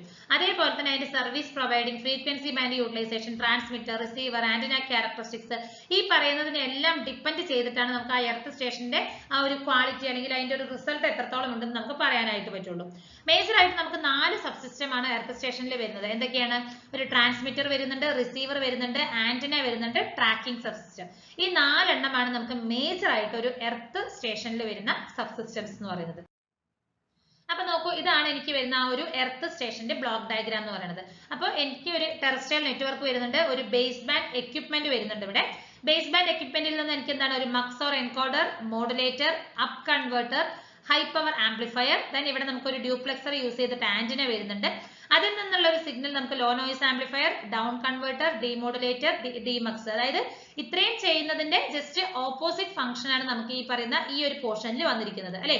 മക്സ് ആൻഡ് എൻകോഡർ, ഇവിടെ demux and decoder, modulator, demodulator, up converter, down converter, high power amplifier, low noise amplifier. ഇവിടെ നമുക്കൊരു ട്രാക്കിംഗ് എക്യുപ്മെന്റും കൂടി കണക്ട് ചെയ്തിട്ടുണ്ട്. അതായത് ട്രാക്ക് ചെയ്യുന്നതിന് നമുക്ക് ഓരോന്ന് വരുന്ന സിഗ്നലുകളുടെ എല്ലാം പ്രോപ്പർ ആയിട്ടുള്ള ഒരു ട്രാക്കിംഗ് നമുക്ക് പെർഫോം ചെയ്യണം. ഓക്കെ, ഇതാണ് നമ്മുടെ ഈ ഒരു എർത്ത് സബ്സ്റ്റേഷന്റെ ബ്ലോക്ക് ഡയഗ്രാം എന്ന് പറയുന്നത്. അപ്പൊ ഇനി ഓരോന്നിന്റെയും ഡ്യൂട്ടി എന്താണെന്നുള്ളത് നമുക്ക് നോക്കാം. അപ്പൊ അപ്ലിങ്ക് എന്ന് പറഞ്ഞാൽ നമുക്ക് ഡീറ്റെയിൽ ആയിട്ട് നോക്കാം. അതായത് എർത്ത് ചാനലിന്റെ ട്രാൻസ്മിറ്ററും സാറ്റലൈറ്റും തമ്മിലുണ്ടാവുന്ന ഒരു കമ്മ്യൂണിക്കേഷൻ ആണ് അപ്ലിങ്ക് എന്ന് പറയുന്നത്. അപ്പൊ ഈ ഒരു അപ്ലിങ്ക് എന്ന് പറയുന്നത് എർത്ത് ചാനൽ എന്ത് ചെയ്യുന്നുണ്ട്, ട്രാൻസ്മിറ്റ് ചെയ്യുകയും സാറ്റലൈറ്റ് റിസീവ് ചെയ്യുകയുമാണ് ചെയ്യുന്നത്. നമ്മൾ അപ്ലോഡ് ചെയ്യാന്ന് പറയില്ല, അത് തന്നെയാണ് അപ്ലിങ്ക് ആണ് നമുക്ക് വരുന്നത്. അപ്പൊ ഇതിന്റെ ഒരു ഫ്രീക്വൻസി റേഞ്ച് എന്ന് പറയുന്നത് നമുക്ക് ഏകദേശം ഒരു 5.9 മുതൽ 6.4 GHz വരെയാണ് വരുന്നത്. ഒരു കൺവെൻഷണൽ KU ബാൻഡ് ആണ് നമ്മുടെ ഈ ഒരു അപ്ലിങ്ക് കമ്മ്യൂണിക്കേഷൻ ആയിട്ട് നമ്മൾ കമ്മ്യൂണിക്കേഷന് വേണ്ടി നമ്മൾ യൂസ് ചെയ്യുന്നത്. ആ ഒരു ഫ്രീക്വൻസി റേഞ്ച് നമ്മൾ 14 മുതൽ 14.5 GHz ആണ് നമുക്ക് KU ബാൻഡിൽ വരുന്നത്. ഓക്കെ, അതായത് യൂറോപ്പിന്റെ കേസിലാണ്. ഇപ്പൊ ഒരു റേഡിയോ കമ്മ്യൂണിക്കേഷൻ സർവീസിലാണെങ്കിൽ അപ്ലിങ്ക് എന്ന് പറയുന്നത് സിഗ്നൽസിനെ ഗ്ലോബൽ സ്റ്റേഷനിൽ നിന്നും റേഡിയോ സ്റ്റേഷനിലേക്കോ അല്ലെങ്കിൽ ഹൈ ആൾട്ടിറ്റ്യൂഡ് പ്ലാറ്റ്ഫോമിലേക്കോ ട്രാൻസ്മിറ്റ് ചെയ്യുന്നതിനെയാണ് നമ്മൾ അപ്ലിങ്ക് കമ്മ്യൂണിക്കേഷൻ എന്ന് പറയുന്നത്. അപ്പോൾ ഒരു ഗ്ലോബൽ സർവീസ് മൊഡ്യൂൾ, GSM, അതുപോലെ തന്നെ mobile networks, radio radiated uplink, ഇതൊക്കെ എന്താണ്, ട്രാൻസ്ഫറിങ് ഒരു പോർട്ടബിൾ സ്റ്റേഷനിൽ നിന്നും ഒരു ബേസ് സ്റ്റേഷനിലേക്ക് അല്ലെ. നമ്മുടെ ഇപ്പൊ മൊബൈൽ ഫോണിൽ നിന്ന് നമുക്കിപ്പോ ഒരു മൊബൈൽ ഫോൺ ഉണ്ടെങ്കിൽ ആ ഒരു മൊബൈൽ ഫോണിൽ നിന്ന് നമ്മുടെ ആ ഒരു ടവർ വരുന്നില്ലേ, ആ ടവറിലേക്ക് വരുന്ന ആ ട്രാൻസ്മിഷനെയാണ് നമുക്ക് എന്തെന്ന് പറയുന്നത്, അപ്ലിങ്ക് ട്രാൻസ്മിഷൻ അല്ലെങ്കിൽ അപ്ലിങ്ക് മോഡൽ എന്ന് പറയുന്നത്. ഇനി ഡൗൺലിങ്ക് എന്ന് പറയുമ്പോൾ എന്തായിരിക്കും, ജസ്റ്റ് റിവേഴ്സ് ആയിരിക്കും അല്ലെ. Connection satellite to the receiver of the earth ആണ്. എർത്തിന്റെ റിസീവറും സാറ്റലൈറ്റും തമ്മിലുള്ള ഒരു കമ്മ്യൂണിക്കേഷനെയാണ് നമ്മൾ ഡൗൺലിങ്ക് എന്ന് പറയുന്നത്. ആ ഒരു ഫ്രീക്വൻസിനെയാണ് ഡൗൺലിങ്ക് ഫ്രീക്വൻസി എന്ന് പറയുന്നത് അല്ലെ. അപ്പൊ downlink frequency of the satellite എന്ന് പറഞ്ഞാൽ എന്താണ്, ആ സാറ്റലൈറ്റ് ഏതൊരു ഫ്രീക്വൻസിയിലാണോ സിഗ്നലിനെ എർത്തിലേക്ക് ട്രാൻസ്മിറ്റ് ചെയ്ത് എർത്ത് റിസീവ് ചെയ്യുന്നത്, അതിനെയാണ് നമ്മൾ ഡൗൺലിങ്ക് ഫ്രീക്വൻസി എന്ന് പറയുന്നത്. അപ്പൊ ഇതിന്റെ ഏകദേശം നമുക്ക് വരുന്നത് 3.7 മുതൽ 4.2 GHz വരെയാണ് നമുക്ക് വരുന്നത്. അപ്പൊ യൂറോപ്പിൽ നമ്മൾ ആ ഒരു കൺവെൻഷണൽ KU ബാൻഡ് യൂസ് ചെയ്യുന്നത് ഏകദേശം ഒരു 11.7 മുതൽ 12.20 GHz വരെയാണ് വരുന്നത്. ഇപ്പൊ ഒരു റേഡിയോ കമ്മ്യൂണിക്കേഷന്റെ കേസിലാണെങ്കിൽ ഡൗൺലിങ്ക് യൂസ് ചെയ്യുന്നതിനാണ് ഒരു റേഡിയോ സ്റ്റേഷനിൽ നിന്നും അല്ലെങ്കിൽ ഒരു ഹൈ ആൾട്ടിറ്റ്യൂഡ് പ്ലാറ്റ്ഫോമിൽ നിന്നും ഒരു ഗ്ലോബൽ സ്റ്റേഷനിലേക്ക് ട്രാൻസ്മിറ്റ് ചെയ്യുന്നതിനെയാണ് നമുക്ക് എന്തെന്ന് പറയുന്നത്, ഡൗൺലിങ്ക് എന്ന് പറയുന്നത്. ഇപ്പൊ ഒരു സാറ്റലൈറ്റ് കമ്മ്യൂണിക്കേഷനിലാണെങ്കിൽ എന്താണ്, സാറ്റലൈറ്റിൽ നിന്നും എന്ത് ചെയ്യുന്നുണ്ട്, ബേസ് സ്റ്റേഷനിലേക്ക്, ആ ഒരു സാറ്റലൈറ്റിന്റെ ബേസ് സ്റ്റേഷനിൽ നിന്നും വരുന്നതാണ്. അപ്പൊ ഒരു മൊബൈൽ നെറ്റ്വർക്കിന്റെ കേസിൽ പറയുകയാണെങ്കിൽ റേഡിയോ ലിങ്ക് എന്ന് പറയുന്നത് ഒരു ട്രാൻസ്ഫറിംഗ് സിഗ്നൽ ആണ് അല്ലെ, മൊബൈൽ അലൊക്കേഷനിൽ നിന്നും സെൽഫോണിലേക്ക് നിന്ന്. അതായത് ആ ഒരു ടവറിൽ നിന്ന്, നമ്മുടെ ഇപ്പൊ ഒരു ടവർ കാണിച്ചിട്ടുണ്ടായിരുന്നു, ആ ഒരു ടവറിൽ നിന്നും നമ്മുടെ മൊബൈലിലേക്ക് വരുന്ന ആ ഒരു നമ്മുടെ മൊബൈൽ ഫോണിലേക്ക് വരുന്ന ആ ഒരു കമ്മ്യൂണിക്കേഷൻ ആണ് ഡൗൺ ലിങ്ക് എന്ന് പറയുന്നത്. ഓക്കെ, ഇതാണ് ആ ഒരു സാറ്റലൈറ്റ് കമ്മ്യൂണിക്കേഷൻ എന്ന് പറയുന്നത്.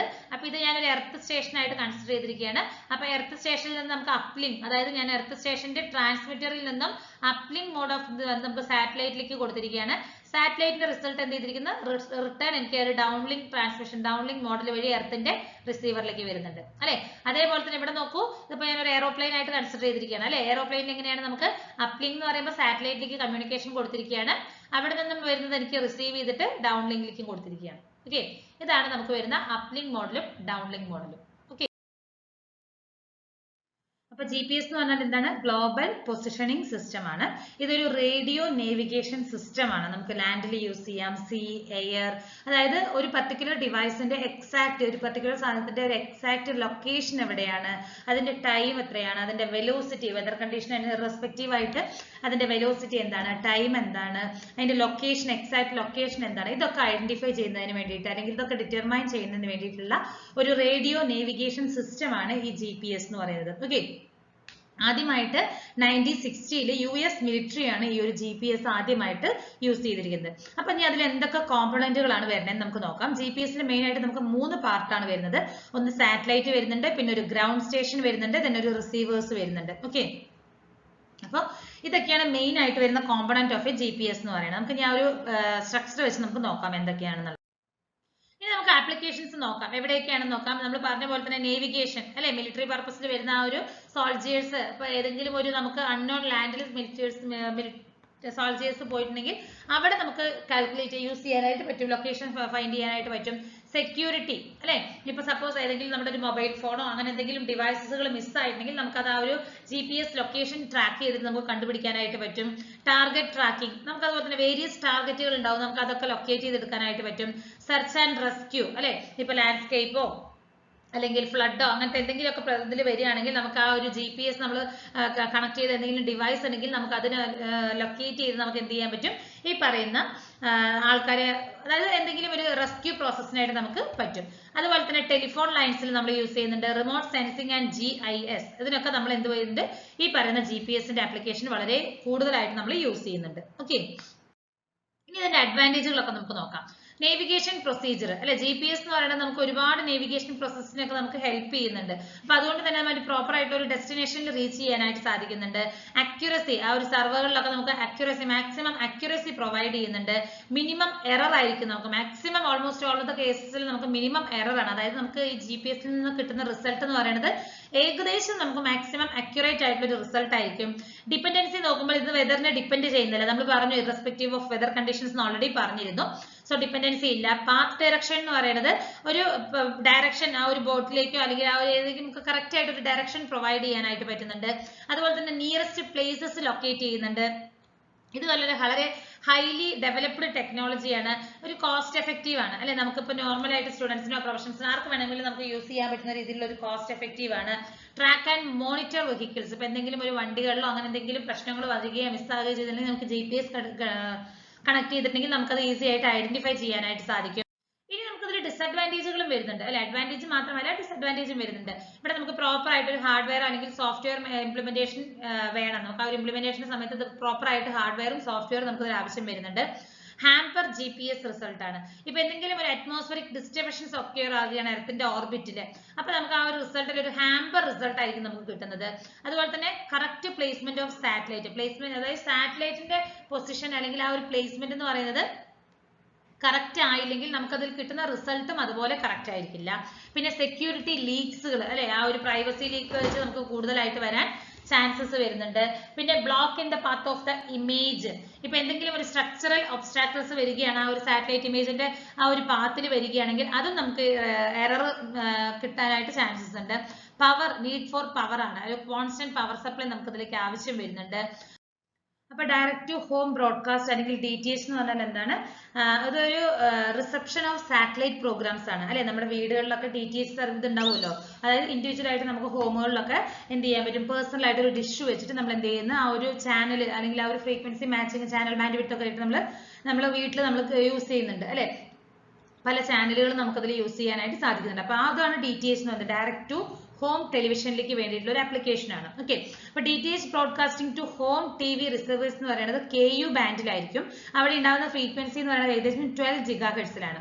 അപ്പൊ ഈ ഒരു സർവീസിനെയാണ് നമ്മൾ ഡയറക്റ്റ് ടു ഹോം സർവീസ് എന്ന് പറയുന്നത്. അതായത് വീടുകളിലേക്ക് ഡയറക്റ്റ് ആയിട്ട് നമ്മൾ ഓരോ ചാനലുകൾ പ്രൊവൈഡ് ചെയ്യുകയാണ്. ഓക്കെ, അപ്പൊ യൂസേഴ്സ് എന്ത് ചെയ്യുന്നുണ്ട്? TV ചാനലിലാണ് നമ്മൾ ഇത് റിസീവ് ചെയ്യുന്നത് അല്ലെ. നമുക്ക് ഓരോരുത്തർക്കും അവരുടേതായ പേഴ്സണൽ ഡിഷുകൾ ഉണ്ടാകും. ഇൻഡിവിജ്വൽ ആയിട്ട് ഓരോ ഹോമുകൾക്കും പേഴ്സണൽ ഡിഷ് ഉണ്ടാകും. ആ ഡിഷ് യൂസ് ചെയ്തിട്ട് നമുക്ക് പല ചാനലുകളും നമുക്ക് റിസീവ് ചെയ്യാനായിട്ട് സാധിക്കുന്നുണ്ട്. അപ്പൊ ഈ ഒരു TV പ്രോഗ്രാംസ് ഒക്കെ ട്രാൻസ്മിറ്റ് ചെയ്യുന്നത് ഡയറക്റ്റ് ആയിട്ട് സാറ്റലൈറ്റിൽ നിന്നും ഡയറക്റ്റ് ഈ പറയുന്ന ഡിഷ് ആന്റിനയിലേക്ക് വരികയും ആ ഡിഷിലേക്ക് വരികയും DTHലേക്ക് വരികയും അവിടെ നിന്ന് നമുക്ക് ഓരോ TVകളിലേക്ക് കറക്റ്റ് ആയിട്ട് കണക്ട് ചെയ്യുകയുമാണ് ചെയ്യുന്നത്. അപ്പൊ ഇതിന്റെ മേജർ ആയിട്ടുള്ള അഡ്വാൻറ്റേജ് എന്താ പറഞ്ഞാൽ നമുക്ക് കേബിളുകളുടെ യൂസേജ് വരുന്നില്ല അല്ലെ. നമ്മളിപ്പോ TV ഇപ്പൊ നോർമൽ വേറെ ഒരു കേബിൾ കണക്ഷൻ എടുക്കുകയാണെങ്കിൽ നമുക്ക് അവിടെ കേബിൾ വരികയാണ്. പക്ഷെ ഇവിടെ നമുക്ക് കേബിളുകളുടെ യൂസ് വരുന്നില്ല, അല്ലെങ്കിൽ വേറെ വയറിംഗ് ഇൻഫ്രാസ്ട്രക്ചറോ അങ്ങനത്തെ ഒന്നും ആവശ്യം വരുന്നില്ല. ഡയറക്റ്റ് ആയിട്ട് നമുക്ക് സാറ്റലൈറ്റ് കമ്മ്യൂണിക്കേഷൻ ആണ് ഇവിടെ വരുന്നത്. ഓക്കെ, ഇനി ഇതിന്റെ ആർക്കിടെക്ചർ എങ്ങനെയാണെന്ന് നോക്കുകയാണെങ്കിൽ നമുക്ക് സാറ്റലൈറ്റ് വരുന്നുണ്ട്, പിന്നെ ഒരു ബ്രോഡ്കാസ്റ്റ് സെന്റർ വരുന്നുണ്ട്, then ഒരു multiplexer, modulator, encoder and receiver അതല്ലെങ്കിൽ ഡിക്രിപ്ഷൻ. അതായത് നമുക്ക് റിസീവർ എന്ന് പറയുന്നത് നമ്മുടെ വീടുകളിലുള്ള TV ആണ്. ഓക്കെ, അപ്പൊ അതിനൊരു സ്ട്രക്ചറാണ് വരുന്നത്. ഇപ്പൊ ഇതൊരു സാറ്റലൈറ്റ് ആണ്. ഈ സാറ്റലൈറ്റിൽ നിന്ന് നമുക്ക് റിസീവിംഗ് ആന്റിനയിലേക്ക് ഈ പറയുന്ന ട്രാൻസ്മിറ്റഡ് എൻക്രിപ്റ്റഡ് സിഗ്നൽസ് കൊടുക്കുകയാണ്. അതിനുശേഷം ഇവിടെ നമുക്ക് ഒരു എൻക്രിപ്ഷൻ എല്ലാം നടന്നിട്ട് ശേഷം ഇത് എന്ത് ചെയ്യുന്നുണ്ട്? ഈ പറയുന്ന സിഗ്നൽ ആണ് ഞാൻ എന്റെ ഈ സെറ്റപ്പ് ബോക്സിലേക്ക് കൊടുക്കുന്നത്. ഈ ഒരു സെറ്റപ്പ് ബോക്സിൽ എന്ത് ചെയ്യണം? അത് ഡീകോഡ് ചെയ്യണം അല്ലെ. അപ്പൊ ഡീകോഡ് ചെയ്തിട്ടുള്ള ആ ഒരു സിഗ്നൽ ആണ് നമുക്ക് ഈ ഒരു TVയിൽ പല ചാനലുകളായിട്ട് നമുക്ക് കാണാനായിട്ട് സാധിക്കുന്നത്. ഓക്കെ, ഇനി ഇതിന്റെ അഡ്വാൻറ്റേജുകൾ നോക്കുകയാണെങ്കിൽ ഗ്രേറ്റർ സർവീസ് കവറേജ് ഉണ്ട്, മോർ ചാനൽസ് ഉണ്ട്, ബെറ്റർ സിഗ്നൽ ക്വാളിറ്റി ആണ്, മൾട്ടിപ്പിൾ ലാംഗ്വേജ് ഓപ്ഷൻസ് ഉണ്ട്. നമുക്ക് ചാനലിനൊക്കെ കൂടി ഒരു പ്രാവശ്യം പേ ചെയ്താൽ മതി അല്ലെ യൂസറിന്. ആൻഡ് നമുക്ക് സർവീസ് എത്രയൊക്കെ വേണമെങ്കിലും നമുക്കത് യൂസ് ചെയ്യാനായിട്ട് സാധിക്കും. ഇപ്പൊ parental lock, pre booked, pay per view and impulse pay, ഇതൊക്കെ പല ആപ്ലിക്കേഷൻസ് ആണ് നമുക്ക് ഈ പറയുന്ന DTH ടെക്നോളജിയുടെ. ഇപ്പൊ ഒരു മൊബൈൽ കമ്മ്യൂണിക്കേഷൻ എന്ന് പറഞ്ഞാൽ എന്താണ്? നമ്മള് യൂസേഴ്സിനെ പല ഏത് ലൊക്കേഷനിലാണെങ്കിലും നമുക്ക് കമ്മ്യൂണിക്കേറ്റ് ചെയ്യാനായിട്ട് സാധിക്കുന്നുണ്ട് അല്ലെ. പ്രത്യേകിച്ച് ഒരു വയറിന്റെ കണക്ഷനോ അല്ലെങ്കിൽ കേബിളിന്റെ കണക്ഷനോ ഇല്ലാതെ തന്നെ നമുക്ക് ഏതൊരു ലൊക്കേഷനിലാണെങ്കിലും രണ്ട് യൂസേഴ്സുകളെ തമ്മിൽ കണക്ട് ചെയ്യിക്കുന്ന ആ ഒരു കമ്മ്യൂണിക്കേഷൻ ടെക്നോളജിയാണ് നമ്മൾ മൊബൈൽ കമ്മ്യൂണിക്കേഷൻ എന്ന് പറയുന്നത്. ഒരു മൊബൈൽ ഫോൺ എന്ന് പറഞ്ഞാൽ നമുക്ക് വേറെ പേരുകളിലൊക്കെ അറിയപ്പെടുന്നുണ്ട്. മൊബൈൽ സെല്ലുലാർ നെറ്റ്വർക്ക് എന്നോ സെൽ ഫോൺ എന്നോ ഹാൻഡ് ഫോൺ എന്നോ എങ്ങനെ വേണമെങ്കിലും നമുക്ക് വിളിക്കാൻ പറ്റും. അതെന്ന് പറയുന്നത് ഒരു മൊബൈൽ കമ്മ്യൂണിക്കേഷന്റെ ഒരു മേജർ എക്സാമ്പിൾ ആണ്. നമുക്കറിയാം മൊബൈലിന്റെ കാര്യങ്ങളൊന്നും നമുക്ക് കൂടുതൽ പറയേണ്ട ആവശ്യമില്ല അല്ലെ. അപ്പൊ ഒരു ഇലക്ട്രോണിക് ഡിവൈസ് ആണ്. നമുക്ക് ഒരു ഫുൾ ഡ്യൂപ്ലെക്സ് കമ്മ്യൂണിക്കേഷൻ ആണ് പ്രൊവൈഡ് ചെയ്യുന്നത്. ഫുൾ ഡ്യൂപ്ലെക്സ് എന്ന് പറഞ്ഞാൽ എന്താണ്? സെൻഡ് ചെയ്യുകയും റിസീവ് ചെയ്യുകയും ചെയ്യുന്നുണ്ട്. ആ ഒരു സെയിം ചാനൽ തന്നെ നമുക്ക് സെൻഡ് ചെയ്യാനും റിസീവ് ചെയ്യാനും യൂസ് ചെയ്യുന്നത്. അതാണ് ഒരു 2-way കമ്മ്യൂണിക്കേഷൻ ആണ് നമുക്ക് അല്ലെ. അതാണ് എന്തെന്ന് പറയുന്നത് ഒരു മൊബൈൽ ഫോൺ എന്ന് പറയുന്നത്. അതെങ്ങനെയായിരിക്കും? ഒരു ബേസ് സ്റ്റേഷൻ ബേസ് ചെയ്തിട്ട് ആ ഒരു സെൽ സൈറ്റ് ഇതിനെ ബേസ് ചെയ്തിട്ടാണ് അതിന് നമുക്ക് ഈ സെല്ലുലാർ നെറ്റ്വർക്ക് എന്ന് പറയുന്നത് വർക്ക് ചെയ്യുന്നത്, ആ ഒരു ടെലികമ്മ്യൂണിക്കേഷൻ പ്രൊവൈഡ് ചെയ്യുന്നത്. ഓക്കെ, ഇനി നമുക്ക് ഇതിന്റെ ക്ലാസിഫിക്കേഷൻ എങ്ങനെയൊക്കെയാണെന്ന് നമുക്ക് നോക്കാം. മൊബൈൽ കമ്മ്യൂണിക്കേഷൻ മേജർ ആയിട്ട് രണ്ടായിട്ടാണ് ഡിവൈഡ് ചെയ്തിരിക്കുന്നത്. ഒന്ന് ഇൻഫ്രാസ്ട്രക്ചർഡ് മൊബൈൽ കമ്മ്യൂണിക്കേഷനും പിന്നെ ഇൻഫ്രാസ്ട്രക്ചർ ലെസ് മൊബൈൽ കമ്മ്യൂണിക്കേഷനുമാണ് വരുന്നത്. ഇൻഫ്രാസ്ട്രക്ചറിൽ വരുന്നതാണ് സെല്ലുലാർ എന്ന് പറയുന്നത്. അതായത് നമുക്ക് ഈ ഒരു സെല്ലുലാറിൽ ഒരു ഇൻഫ്രാസ്ട്രക്ചർ ഉണ്ടാകും, അതിനെ ബേസ് ചെയ്തിട്ടായിരിക്കും നമുക്ക് ഇവിടെ ഒരു കമ്മ്യൂണിക്കേഷൻ പ്രൊവൈഡ് ചെയ്യുന്നത്. എന്നാൽ ഈ ഒരു ഇൻഫ്രാസ്ട്രക്ചർ ലെസ് എന്ന് പറയുമ്പോൾ എന്താണ്? പ്രത്യേകിച്ച് ഒരു ഇൻഫ്രാസ്ട്രക്ചർ ഇവിടെ വരുന്നില്ല. അതിനെ ബേസ് ചെയ്ത് നമുക്ക് ഡിവൈഡ് ചെയ്തിരിക്കുന്നത് മാനെറ്റ്, WSN, പിന്നെ മാനെറ്റിനെ അഗെയിൻ ക്ലാസിഫൈ ചെയ്തിരിക്കുന്നു FANET, വാനെറ്റ് ആൻഡ് സാനെറ്റ് വരുന്നുണ്ട്. ഓക്കെ, അടുത്തൊരു ടോപ്പിക് ആണ് കോൺസെപ്റ്റ് ഓഫ് സെൽ, അതുപോലെ തന്നെ ഫ്രീക്വൻസി റീയൂസ്. ഓക്കെ, അപ്പൊ ഒരു സെല്ലുലാർ സിസ്റ്റത്തില് ആ ഒരു ജിയോഗ്രഫിക്കൽ ഏരിയ നമുക്കൊരു കൺസിഡറേഷൻ ഉള്ള ഒരു ഏരിയനെ നമ്മൾ കുറെ സെല്ലുകളായിട്ട് ഡിവൈഡ് ചെയ്തിരിക്കുകയാണ്. ഓക്കെ, അപ്പൊ ഈ സെല്ലുകളിലൊക്കെ പറയുന്ന ഈ ഒരു ഹെക്സഗണൽ ഷേപ്പിലായിരിക്കും നമുക്ക് സെല്ലുകൾ അവൈലബിൾ ആയിരിക്കുന്നത്. ഓക്കെ, അതൊരു ക്ലസ്റ്റർ ആയിട്ട് ഒരു സെല്ലുലാർ സിസ്റ്റത്തിൽ ഒരു 7 സെൽ ക്ലസ്റ്റർ ആയിട്ട് നമ്മൾ ക്ലസ്റ്റർ ആയിട്ടാണ് അതിനെ നമ്മൾ അറേഞ്ച് ചെയ്തിരിക്കുന്നത്. ഇതാണ് ആ ഒരു സെൽ എന്ന് പറയുന്നത്. അപ്പൊ ഒരു ഫ്രീക്വൻസിനെ സെലക്ട് ചെയ്യുകയും അതിനെ അലോക്കേറ്റ് ചെയ്യുകയാണ് ചെയ്യുന്നത്. ഒരു സെല്ലുലാർ ബേസ് സ്റ്റേഷനിലേക്ക് നമ്മൾ ആ ഒരു ഫ്രീക്വൻസിനെ സെലക്ട് ചെയ്ത് അതിൽ തന്നെ വീണ്ടും നമ്മൾ വേറൊരു സബ് സ്റ്റേഷനിലേക്ക് നമ്മൾ അലോക്കേറ്റ് ചെയ്ത് കൊടുക്കുന്ന ആ ഒരു പ്രോസസ്സിനെയാണ് നമ്മൾ ഫ്രീക്വൻസി റീയൂസ് അല്ലെങ്കിൽ ഫ്രീക്വൻസി പ്ലാനിംഗ് എന്ന് പറയുന്നത്. ഓക്കെ, അപ്പൊ അടുത്തടുത്തുള്ള രണ്ട് സെല്ലുകൾക്ക് നമുക്ക് സെയിം ഫ്രീക്വൻസി കൊടുക്കാനായിട്ട് പറ്റില്ല. കാരണം എന്താന്ന് പറഞ്ഞാൽ നമുക്കവിടെ ഇന്റർഫറൻസ് ഒക്കെ ആകുന്നതിന് കാരണമാകുന്നുണ്ട്. സോ ഒരേ ക്ലസ്റ്ററിൽ തന്നെ ഡിസ്റ്റൻസിലുള്ള രണ്ട് സെല്ലുകൾക്ക് നമുക്ക് എന്ത് കൊടുക്കാം, സെയിം ഫ്രീക്വൻസി യൂസ് ചെയ്യാനായിട്ട് പറ്റും. അതിനെയാണ് നമ്മൾ ഫ്രീക്വൻസി റീയൂസ് എന്ന് പറഞ്ഞൊരു കോൺസെപ്റ്റ് പറയുന്നത്. അപ്പൊ അതിൽ നമുക്ക് ആ ഒരു total number of channels calculate ചെയ്യാനുള്ള ഒരു ഇക്വേഷൻ ആണ് S is equal to Kn എന്ന് പറയുന്നത്. ഫ്രീക്വൻസി റീയൂസ് ഫാക്ടർ എന്ന് പറയുന്നത് 1/n ആണ്. അപ്പൊ എന്തൊക്കെയാണ് ഈ ഒരു ഫ്രീക്വൻസി റീയൂസിന്റെ അഡ്വാൻറ്റേജസ് നോക്കുകയാണെങ്കിൽ, ഒരു ഇംപ്രൂവ്ഡ് സ്പെക്ട്രൽ എഫിഷ്യൻസി തരുന്നുണ്ട്, ബെറ്റർ ക്വാളിറ്റി സർവീസ് തരുന്നുണ്ട്, cost effective, increased network capacity. പക്ഷേ ഡിസഡ്വാൻറ്റേജുകൾ നോക്കുകയാണെങ്കിൽ നമുക്കൊരു ഇന്റർഫറൻസിന് ഇൻക്രീസ് ആകും, ഇംപ്ലിമെന്റേഷൻ കുറച്ചുകൂടി കോംപ്ലക്സിറ്റി ആണ്, റിഡ്യൂസ്ഡ് കവറേജ്, പവർ കൺസംഷൻ വളരെ കൂടുതലാണ്, നെറ്റ്വർക്ക് കോസ്റ്റും കൂടും. കാരണം നമ്മൾ വീണ്ടും വീണ്ടും റീയൂസ് ചെയ്യുകയാണ് വരുന്നത്. ഓക്കെ, അപ്പോൾ ഒരു സെല്ലുലാർ കമ്മ്യൂണിക്കേഷനിൽ ഹാൻഡ് ഓഫ് എന്ന് പറഞ്ഞിട്ടുണ്ടെങ്കിൽ എന്താണ്, ഹാൻഡ് ഓവർ ആണ് അല്ലെ, ഹാൻഡ് ഓവർ അതല്ലെങ്കിൽ ഹാൻഡ് ഓഫ്. അതായത് ഒരു ഓൺഗോയിങ് കോളോ അല്ലെങ്കിൽ ഒരു ഡേറ്റ കണക്ടിവിറ്റീനെയോ ഒരു ബേസ് സ്റ്റേഷനിൽ നിന്നും വേറൊരു ബേസ് സ്റ്റേഷനിലേക്ക് ട്രാൻസ്ഫർ ചെയ്യുന്ന ആ ഒരു പ്രോസസ്സിനെയാണ് നമ്മൾ എന്തെന്ന് പറയുന്നത്, ഹാൻഡ് ഓവർ അല്ലെങ്കിൽ ഹാൻഡ് ഓഫ് എന്ന് പറയുന്നത്. ഓക്കെ, ഒരു ബേസ് സ്റ്റേഷനിൽ നിന്നും വേറൊരു ബേസ് സ്റ്റേഷനിലേക്ക് അത് ഓൺഗോയിങ് കോൾ ആയിരിക്കാം, അല്ലെങ്കിൽ ഒരു ഡേറ്റ കണക്ടിവിറ്റി ആയിരിക്കാം, എന്ത് വേണമെങ്കിലും ആകാം അല്ലെ. ഇതിനെ നമ്മൾ വേറൊരു ബേസ് സ്റ്റേഷനിലേക്ക് ട്രാൻസ്ഫർ ചെയ്യുന്ന ഒരു പ്രോസസ്സിനെയാണ് ഹാൻഡ് ഓഫ് എന്ന് പറയുന്നത്. ഇപ്പൊ ഒരു മൊബൈൽ എന്ന് പറയുന്നത് നമുക്ക് ഒരു എക്സാമ്പിൾ പറയുകയാണ്. ഇപ്പൊ നമ്മൾ ഒരു സ്ഥലത്ത് നിന്ന് സംസാരിച്ച് നമ്മൾ അവിടെ നിന്ന് അങ്ങനെ നടന്ന് സംസാരിച്ച് കുറച്ച് ദൂരം ട്രാവൽ ചെയ്തിട്ടോ അങ്ങനെ എന്തെങ്കിലും ആണെങ്കിൽ തന്നെ അത് ആ ഒരു പർട്ടിക്കുലർ ബേസ് സ്റ്റേഷനിൽ നിന്നും വേറൊരു ബേസ് സ്റ്റേഷനിൽ എത്തിയിട്ടുണ്ടാവും, കവറേജ് എന്ന് പറയുന്നത് അല്ലെ. അപ്പൊ നമ്മൾ എന്താണ്, നമുക്ക് ആ പറയുന്ന നമ്മൾ മൂവ് ചെയ്യുന്നതിനോടൊപ്പം തന്നെ ഈ പറയുന്ന കവറേജ് ഏരിയ മൂവ് ചെയ്യാണ്, വേറൊരു ബേസ് സ്റ്റേഷനിലേക്ക് എത്തിയിട്ടുണ്ടാവും. അപ്പൊ ആ ഒരു ബേസ് സ്റ്റേഷനിൽ നിന്നും നമ്മുടെ ആ ഒരു ഓൺഗോയിങ് കോളിന് പ്രത്യേകിച്ച് ഡിസ്റ്റർബൻസ് ഒന്നും വരാതെ തന്നെ എന്ത് ചെയ്യണം, ഈ കോള് നെക്സ്റ്റ് ബേസ് സ്റ്റേഷന്റെ അണ്ടറിലേക്ക് ട്രാൻസ്ഫർ ചെയ്യണം. ആ ഒരു പ്രോസസ്സിനെയാണ് ഹാൻഡ് ഓഫ് എന്ന് പറയുന്നത്. ഓക്കെ, ഇപ്പൊ ഒരു മൊബൈൽ സ്വിച്ചിങ് സെന്റർ, അതായത് നമുക്കൊരു ട്രാൻസ്ഫർ കോൾ ആണ്, പുതിയ ചാനലിലേക്ക് ന്യൂ ബേസ് സ്റ്റേഷനിലേക്ക് നമ്മൾ അതിനെ ട്രാൻസ്ഫർ ചെയ്ത് കൊടുക്കുകയാണ് ചെയ്യുന്നത്. ആ ഒരു പ്രോസസ്സാണ് ഹാൻഡ് ഓഫ് അതല്ലെങ്കിൽ ഹാൻഡ് ഓവർ എന്നുള്ള പേരിൽ അറിയപ്പെടുന്നത്. ഇപ്പൊ മെയിൻ ആയിട്ട് നമുക്ക് 4 ടൈപ്സ് ഓഫ് ഹാൻഡ് ഓഫ് ആണ്. First one hard hand off, then soft hand off, delayed hand off, mobile assistant hand off. 4 types of hand ഓഫുകളാണ് നമുക്ക് വരുന്നത്.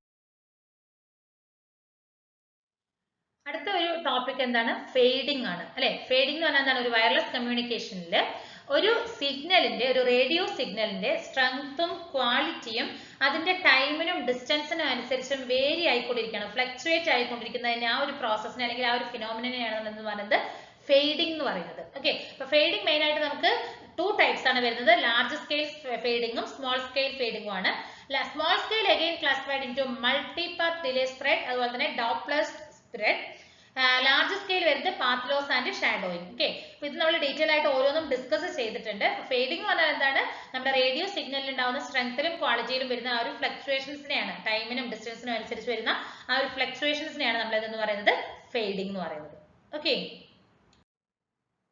അപ്പൊ എന്താണ് GSM? GSM എന്ന് പറഞ്ഞാൽ it is global system for mobile communication. അതാണ് GSM എന്ന് പറഞ്ഞാൽ. It is an open and digital cellular technology used for mobile communication. Mobile കമ്മ്യൂണിക്കേഷന് വേണ്ടിയിട്ട് യൂസ് ചെയ്യുന്ന ഒരു ഓപ്പൺ ആൻഡ് ഡിജിറ്റൽ സെല്ലുലാർ ടെക്നോളജിയാണ് GSM എന്ന് പറയുന്നത്.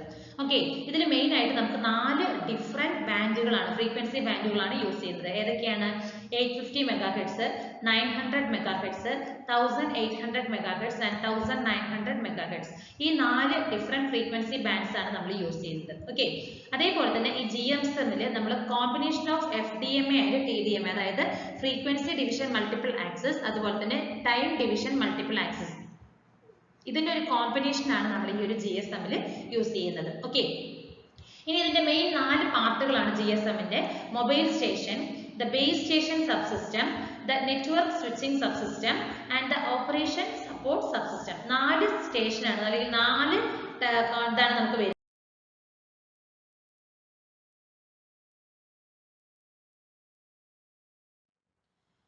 ഇനി GSM നെറ്റ്വർക്ക് ഏരിയ എന്തൊക്കെയാണെന്ന് നമുക്ക് നോക്കാം. ഓക്കെ, അപ്പൊ അതിൽ വരുന്ന ഫസ്റ്റ് വൺ എന്ന് പറയുന്നത് സെല്ലാണ്. Cell is the basic service area. Basic ആയിട്ട് വരുന്ന ഒരു സർവീസ് ഏരിയയാണ് സെല്ല്. 1 BTS covers 1 cell. ഒരു BTS നമുക്ക് ഒരു സെല്ലിനെയാണ് കവർ ചെയ്യുന്നത്. Each cell is given a cell global identity, a number that uniquely identifies cell. അപ്പോൾ ഓരോ സെല്ലിനും ഒരു സെൽ ഗ്ലോബൽ ഐഡന്റിറ്റി നമ്മൾ കൊടുത്തിട്ടുണ്ടാകും സെല്ലിനെ ഐഡന്റിഫൈ ചെയ്യാനുള്ളത്. അടുത്തതാണ് നമ്മുടെ ലൊക്കേഷൻ ഏരിയ എന്ന് പറയുന്നത്. A group of cells form a location area. അപ്പോൾ ബേസിക് സർവീസ് ഏരിയ എന്ന് പറയുന്നത് സെല്ലാണ്. ഒരു ഗ്രൂപ്പ് ഓഫ് സെൽസ് എന്ന് പറഞ്ഞാൽ എന്താണ്? It is A location area. Okay, this is the area that is paged when a subscriber gets in an incoming call. അപ്പോൾ ഇവിടെ നമുക്ക് ഏരിയയിൽ ഒരു സബ്സ്ക്രൈബറിന്റെ പെട്ടെന്ന് ഒരു ഇൻകമിംഗ് കോൾ വന്നിട്ടുണ്ടെങ്കിൽ നമ്മൾ ഈ ഒരു ഏരിയയിലാണ് നമുക്ക് ഐഡന്റിഫൈ ചെയ്യാൻ പറ്റുന്നത്. ഓക്കെ, അപ്പോൾ ഇവിടെ നമുക്ക് എന്താണ് ഒരു ലൊക്കേഷൻ ഏരിയ ഐഡന്റിറ്റി ഓരോ ലൊക്കേഷൻ ഏരിയയ്ക്കും പ്രൊവൈഡ് ചെയ്തിട്ടുണ്ടാകും. ഓക്കെ, അടുത്തതെന്ന് പറയുന്നത് MSC അല്ലെങ്കിൽ VLR സർവീസ് ഏരിയ ആണ്. അപ്പോൾ ഒരു MSC കവർ ചെയ്യുന്ന ഏരിയ അതാണ് എന്തെന്ന് പറയുന്നത് ഒരു mobile service switching centre cover ചെയ്യുന്ന ആ ഒരു ഏരിയ ആണ് MSC ഏരിയ അല്ലെങ്കിൽ VLR സർവീസ് ഏരിയ എന്ന് പറയുന്നത്. ഓക്കെ, അടുത്തത് നമ്മുടെ PLMN ആണ്, അതായത് പബ്ലിക് ലാൻഡ് മൊബൈൽ നെറ്റ്വർക്ക്. അത് area covered by one network operator. ഒരു നെറ്റ്വർക്ക് ഓപ്പറേറ്റർ കവർ ചെയ്യുന്ന ഏരിയയാണ് നമ്മൾ എന്തെന്ന് പറയുന്നത് പബ്ലിക് ലാൻഡ് മൊബൈൽ നെറ്റ്വർക്ക് എന്ന് പറയുന്നത്. അതിൽ നമുക്ക് ഒന്നോ അല്ലെങ്കിൽ അതിലധികമോ MSCs ഇൻക്ലൂഡഡ് ആയിരിക്കും. ഓക്കെ, ഇത്രയും നെറ്റ്വർക്ക് ഏരിയകളാണ് നമുക്ക് ഒരു GSM-ൽ വരുന്നത്. ഇനി GSM നെറ്റ്വർക്കിന്റെ അഡ്വാൻറ്റേജസും ഡിസഡ്വാൻറ്റേജസും നോക്കാം. അതിന്റെ compatibility, security, efficient use of bandwidth, roaming, wide range of features, ഇതൊക്കെയാണ് നമുക്ക് വരുന്ന മെയിൻ അഡ്വാൻറ്റേജസ്. ഡിസഡ്വാൻറ്റേജുകൾ നോക്കുകയാണെങ്കിൽ കവറേജ് ലിമിറ്റഡ് ആണ്, നെറ്റ്വർക്ക് കൺജഷൻ വരുന്നുണ്ട്, സെക്യൂരിറ്റി വൾനറബിലിറ്റീസ് വരുന്നുണ്ട്, അതുപോലെ തന്നെ ഡേറ്റ ട്രാൻസ്ഫർ സ്പീഡ് കുറയുന്നുണ്ട്, ലിമിറ്റഡ് കപ്പാസിറ്റി. ഇതൊക്കെ ഈ ഒരു GSM-ൽ വരുന്ന കുറച്ച് ഡിസഡ്വാൻറ്റേജുകളാണ്. ഓക്കെ, ഇനി ഇവർ തമ്മിലുള്ള ഒരു കമ്പാരിസൺ നോക്കാം. LTEയും വോൾട്ടിയും. ഇത് വന്നൊരു ഡേറ്റ കമ്മ്യൂണിക്കേഷൻ സിസ്റ്റം ആണ്. ഇവിടെ നമുക്കൊരു data communication system to overcome LTE ആണ് അല്ലെ. ഡേറ്റ കമ്മ്യൂണിക്കേഷൻ സിസ്റ്റം ആണ്, പക്ഷെ പ്രൊവൈഡിങ് ബെറ്റർ വോയിസ് കമ്മ്യൂണിക്കേഷൻ ഏതിലാണ്? വോൾട്ടിയിലാണ്. ഇതൊരു ടൈപ്പ് ഓഫ് നെറ്റ്വർക്ക് ആണ്. ഇതെന്ന് പറയുന്നത് ഒരു service offered on the network ആണ്. നെറ്റ്വർക്കിൽ സർവീസ് ഓഫർ ചെയ്യുന്നതാണ് വോൾട്ടി എന്ന് പറയുന്നത്. ഇത് ചിലപ്പോൾ സപ്പോർട്ട് ചെയ്യും, data voice call service same ടൈമിൽ നമുക്ക് സപ്പോർട്ട് ചെയ്യും. പക്ഷേ ഒരു കേസ് എന്താണെന്ന് പറഞ്ഞിട്ടുണ്ടെങ്കിൽ ദ വോയിസ് ക്വാളിറ്റി എന്ന് പറയുന്നത് അത്രത്തോളം ഗുഡ് ആയിരിക്കില്ല. ഓക്കെ, എന്നാൽ വോൾട്ടിയിൽ എന്തായിരിക്കും ഡേറ്റ വോയിസ് കോൾ പ്രൊവൈഡ് ചെയ്യുന്നുണ്ട് വിത്ത് ഗുഡ് ക്വാളിറ്റിയോടെ തന്നെ.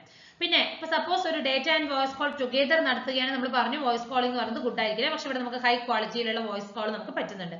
ഇപ്പൊ turn of the data connection while making the voice call. ഇപ്പൊ നമ്മൾ വിളിക്കുന്ന സമയത്ത് ഇപ്പൊ വോയിസ് കോൾ ബെറ്റർ ആകണമെങ്കിൽ എന്ത് ചെയ്യണം? ആ ഒരു ഡേറ്റ സർവീസ് അല്ലെങ്കിൽ ഡേറ്റ യൂസ് ചെയ്യുന്നത് നമുക്ക് ടേൺ ഓഫ് ചെയ്യേണ്ട സാധ്യത വരുന്നുണ്ട്. ഇവിടെ നമുക്ക് അങ്ങനെ ഒരു വോൾട്ടിയിൽ നമുക്ക് അങ്ങനെ ഒരു പ്രശ്നം വരുന്നില്ല. പിന്നെ കോൾ കണക്ഷൻ എന്ന് പറയുന്നത് 2 യൂസേഴ്സ് എന്ന് പറയുന്നത് വളരെ സ്മോൾ ലെസ് ആയിരിക്കും, അതായത് സ്ലോവർ ആയിരിക്കും, 7 സെക്കൻഡ്സോളം എടുക്കുന്നുണ്ട്. പക്ഷെ ഇവിടെ നമുക്ക് വളരെ ഫാസ്റ്റ് കോൾ കണക്ഷൻ ആണ് നമുക്ക് കിട്ടുന്നത്. ഓക്കെ, ഇതാണ് LTEയും വോൾട്ടിയും വരുന്നത്. ഇനി നോക്കുകയാണെങ്കിൽ എക്സ്റ്റേണൽ ആപ്ലിക്കേഷൻസ് നമുക്ക് വേണം LTEയിൽ, അതായത് സ്കൈപ്പോ വാട്സപ്പോ ഇതൊക്കെ എന്താണ് വീഡിയോ കോൾ ചെയ്യുന്നതിനൊക്കെ ആയിട്ട് നമുക്ക് ഇതിന്റെ ആവശ്യം വരുന്നുണ്ട്. പക്ഷെ ഈ പറയുന്ന വോൾട്ടിയിൽ നമുക്ക് ഈ പറയുന്ന എക്സ്റ്റേണൽ ആപ്ലിക്കേഷൻസിന്റെ ഒന്നും ആവശ്യം വരുന്നില്ല കോളിനായിട്ട്. പിന്നെ ഇത് നമ്മൾ കൂടുതലായിട്ട് യൂസ് ചെയ്യുന്നില്ല, കാരണം നമ്മൾ അറ്റ് എ ടൈം ഡേറ്റയും വോയിസും യൂസ് ചെയ്യാൻ പറ്റുമെങ്കിൽ നമുക്ക് കൂടുതലായിട്ട് അതല്ലേ പ്രിഫർ ചെയ്യുന്നത്. ഓക്കെ, പിന്നെ ഇതിന്റെ എയിം എന്താന്ന് പറഞ്ഞാൽ ജസ്റ്റ് ഇൻക്രീസ് ചെയ്യുന്ന ഡേറ്റ റേറ്റ്, ആ ഒരു 4G ബാൻഡ് വിഡ്ത്തിൽ ഡേറ്റ റേറ്റ് ഇൻക്രീസ് ചെയ്യാനായിട്ട് പറ്റുന്നത്. ഇവിടെ വോയിസ് കോളും ഇന്റർനെറ്റ് ട്രാഫിക്കിന്റെ സമയത്ത് വോയിസ് കോളും പ്രൊവൈഡ് ചെയ്യുകയാണ് ഇതിന്റെ ടാർഗറ്റ് എന്ന് പറയുന്നത്. കമ്പാരിറ്റീവ്ലി ലെസ് ദാൻ വോൾട്ടേജ് ആണ് നമുക്ക്. പിന്നെ സെല്ലുലാർ നെറ്റ്വർക്ക് എന്ന് പറയുന്നത് വളരെ സ്പീഡിയർ ദാൻ 4G ആയിരിക്കും. ഇവിടെ it is called made over the LTE network ആണ് നമുക്ക് വരുന്നത്. ഇതൊക്കെയാണ് മേജർ ആയിട്ട് വരുന്ന comparison between LTE and VoLTE എന്ന് പറയുന്നത്. ഓക്കെ, അപ്പൊ ഇത്രയാണ് നമുക്ക് ഈ ഒരു മൊഡ്യൂൾ 8 കമ്മ്യൂണിക്കേഷൻ ഇലക്ട്രോണിക്സ് എന്ന് പറഞ്ഞിട്ടുള്ള ആ ഒരു മൊഡ്യൂളിനെ ബേസ് ചെയ്ത് നമുക്ക് ഡിസ്കസ് ചെയ്യാനുള്ളത്. അപ്പൊ 2 പാർട്ടായിട്ടാണ് നമ്മൾ ഈ ഒരു റിവിഷൻ നമ്മൾ ചെയ്തിരിക്കുന്നത്. 13 മാർക്ക് ക്വസ്റ്റ്യൻസ് ആണ് നമുക്ക് ഈ ഒരു മൊഡ്യൂളിൽ നിന്ന് നമുക്ക് വരാനുള്ളത്. അപ്പൊ അത്യാവശ്യം കോൺസെൻട്രേഷൻ കൊടുക്കേണ്ട ഒരു മൊഡ്യൂൾ തന്നെയാണ് അല്ലെ.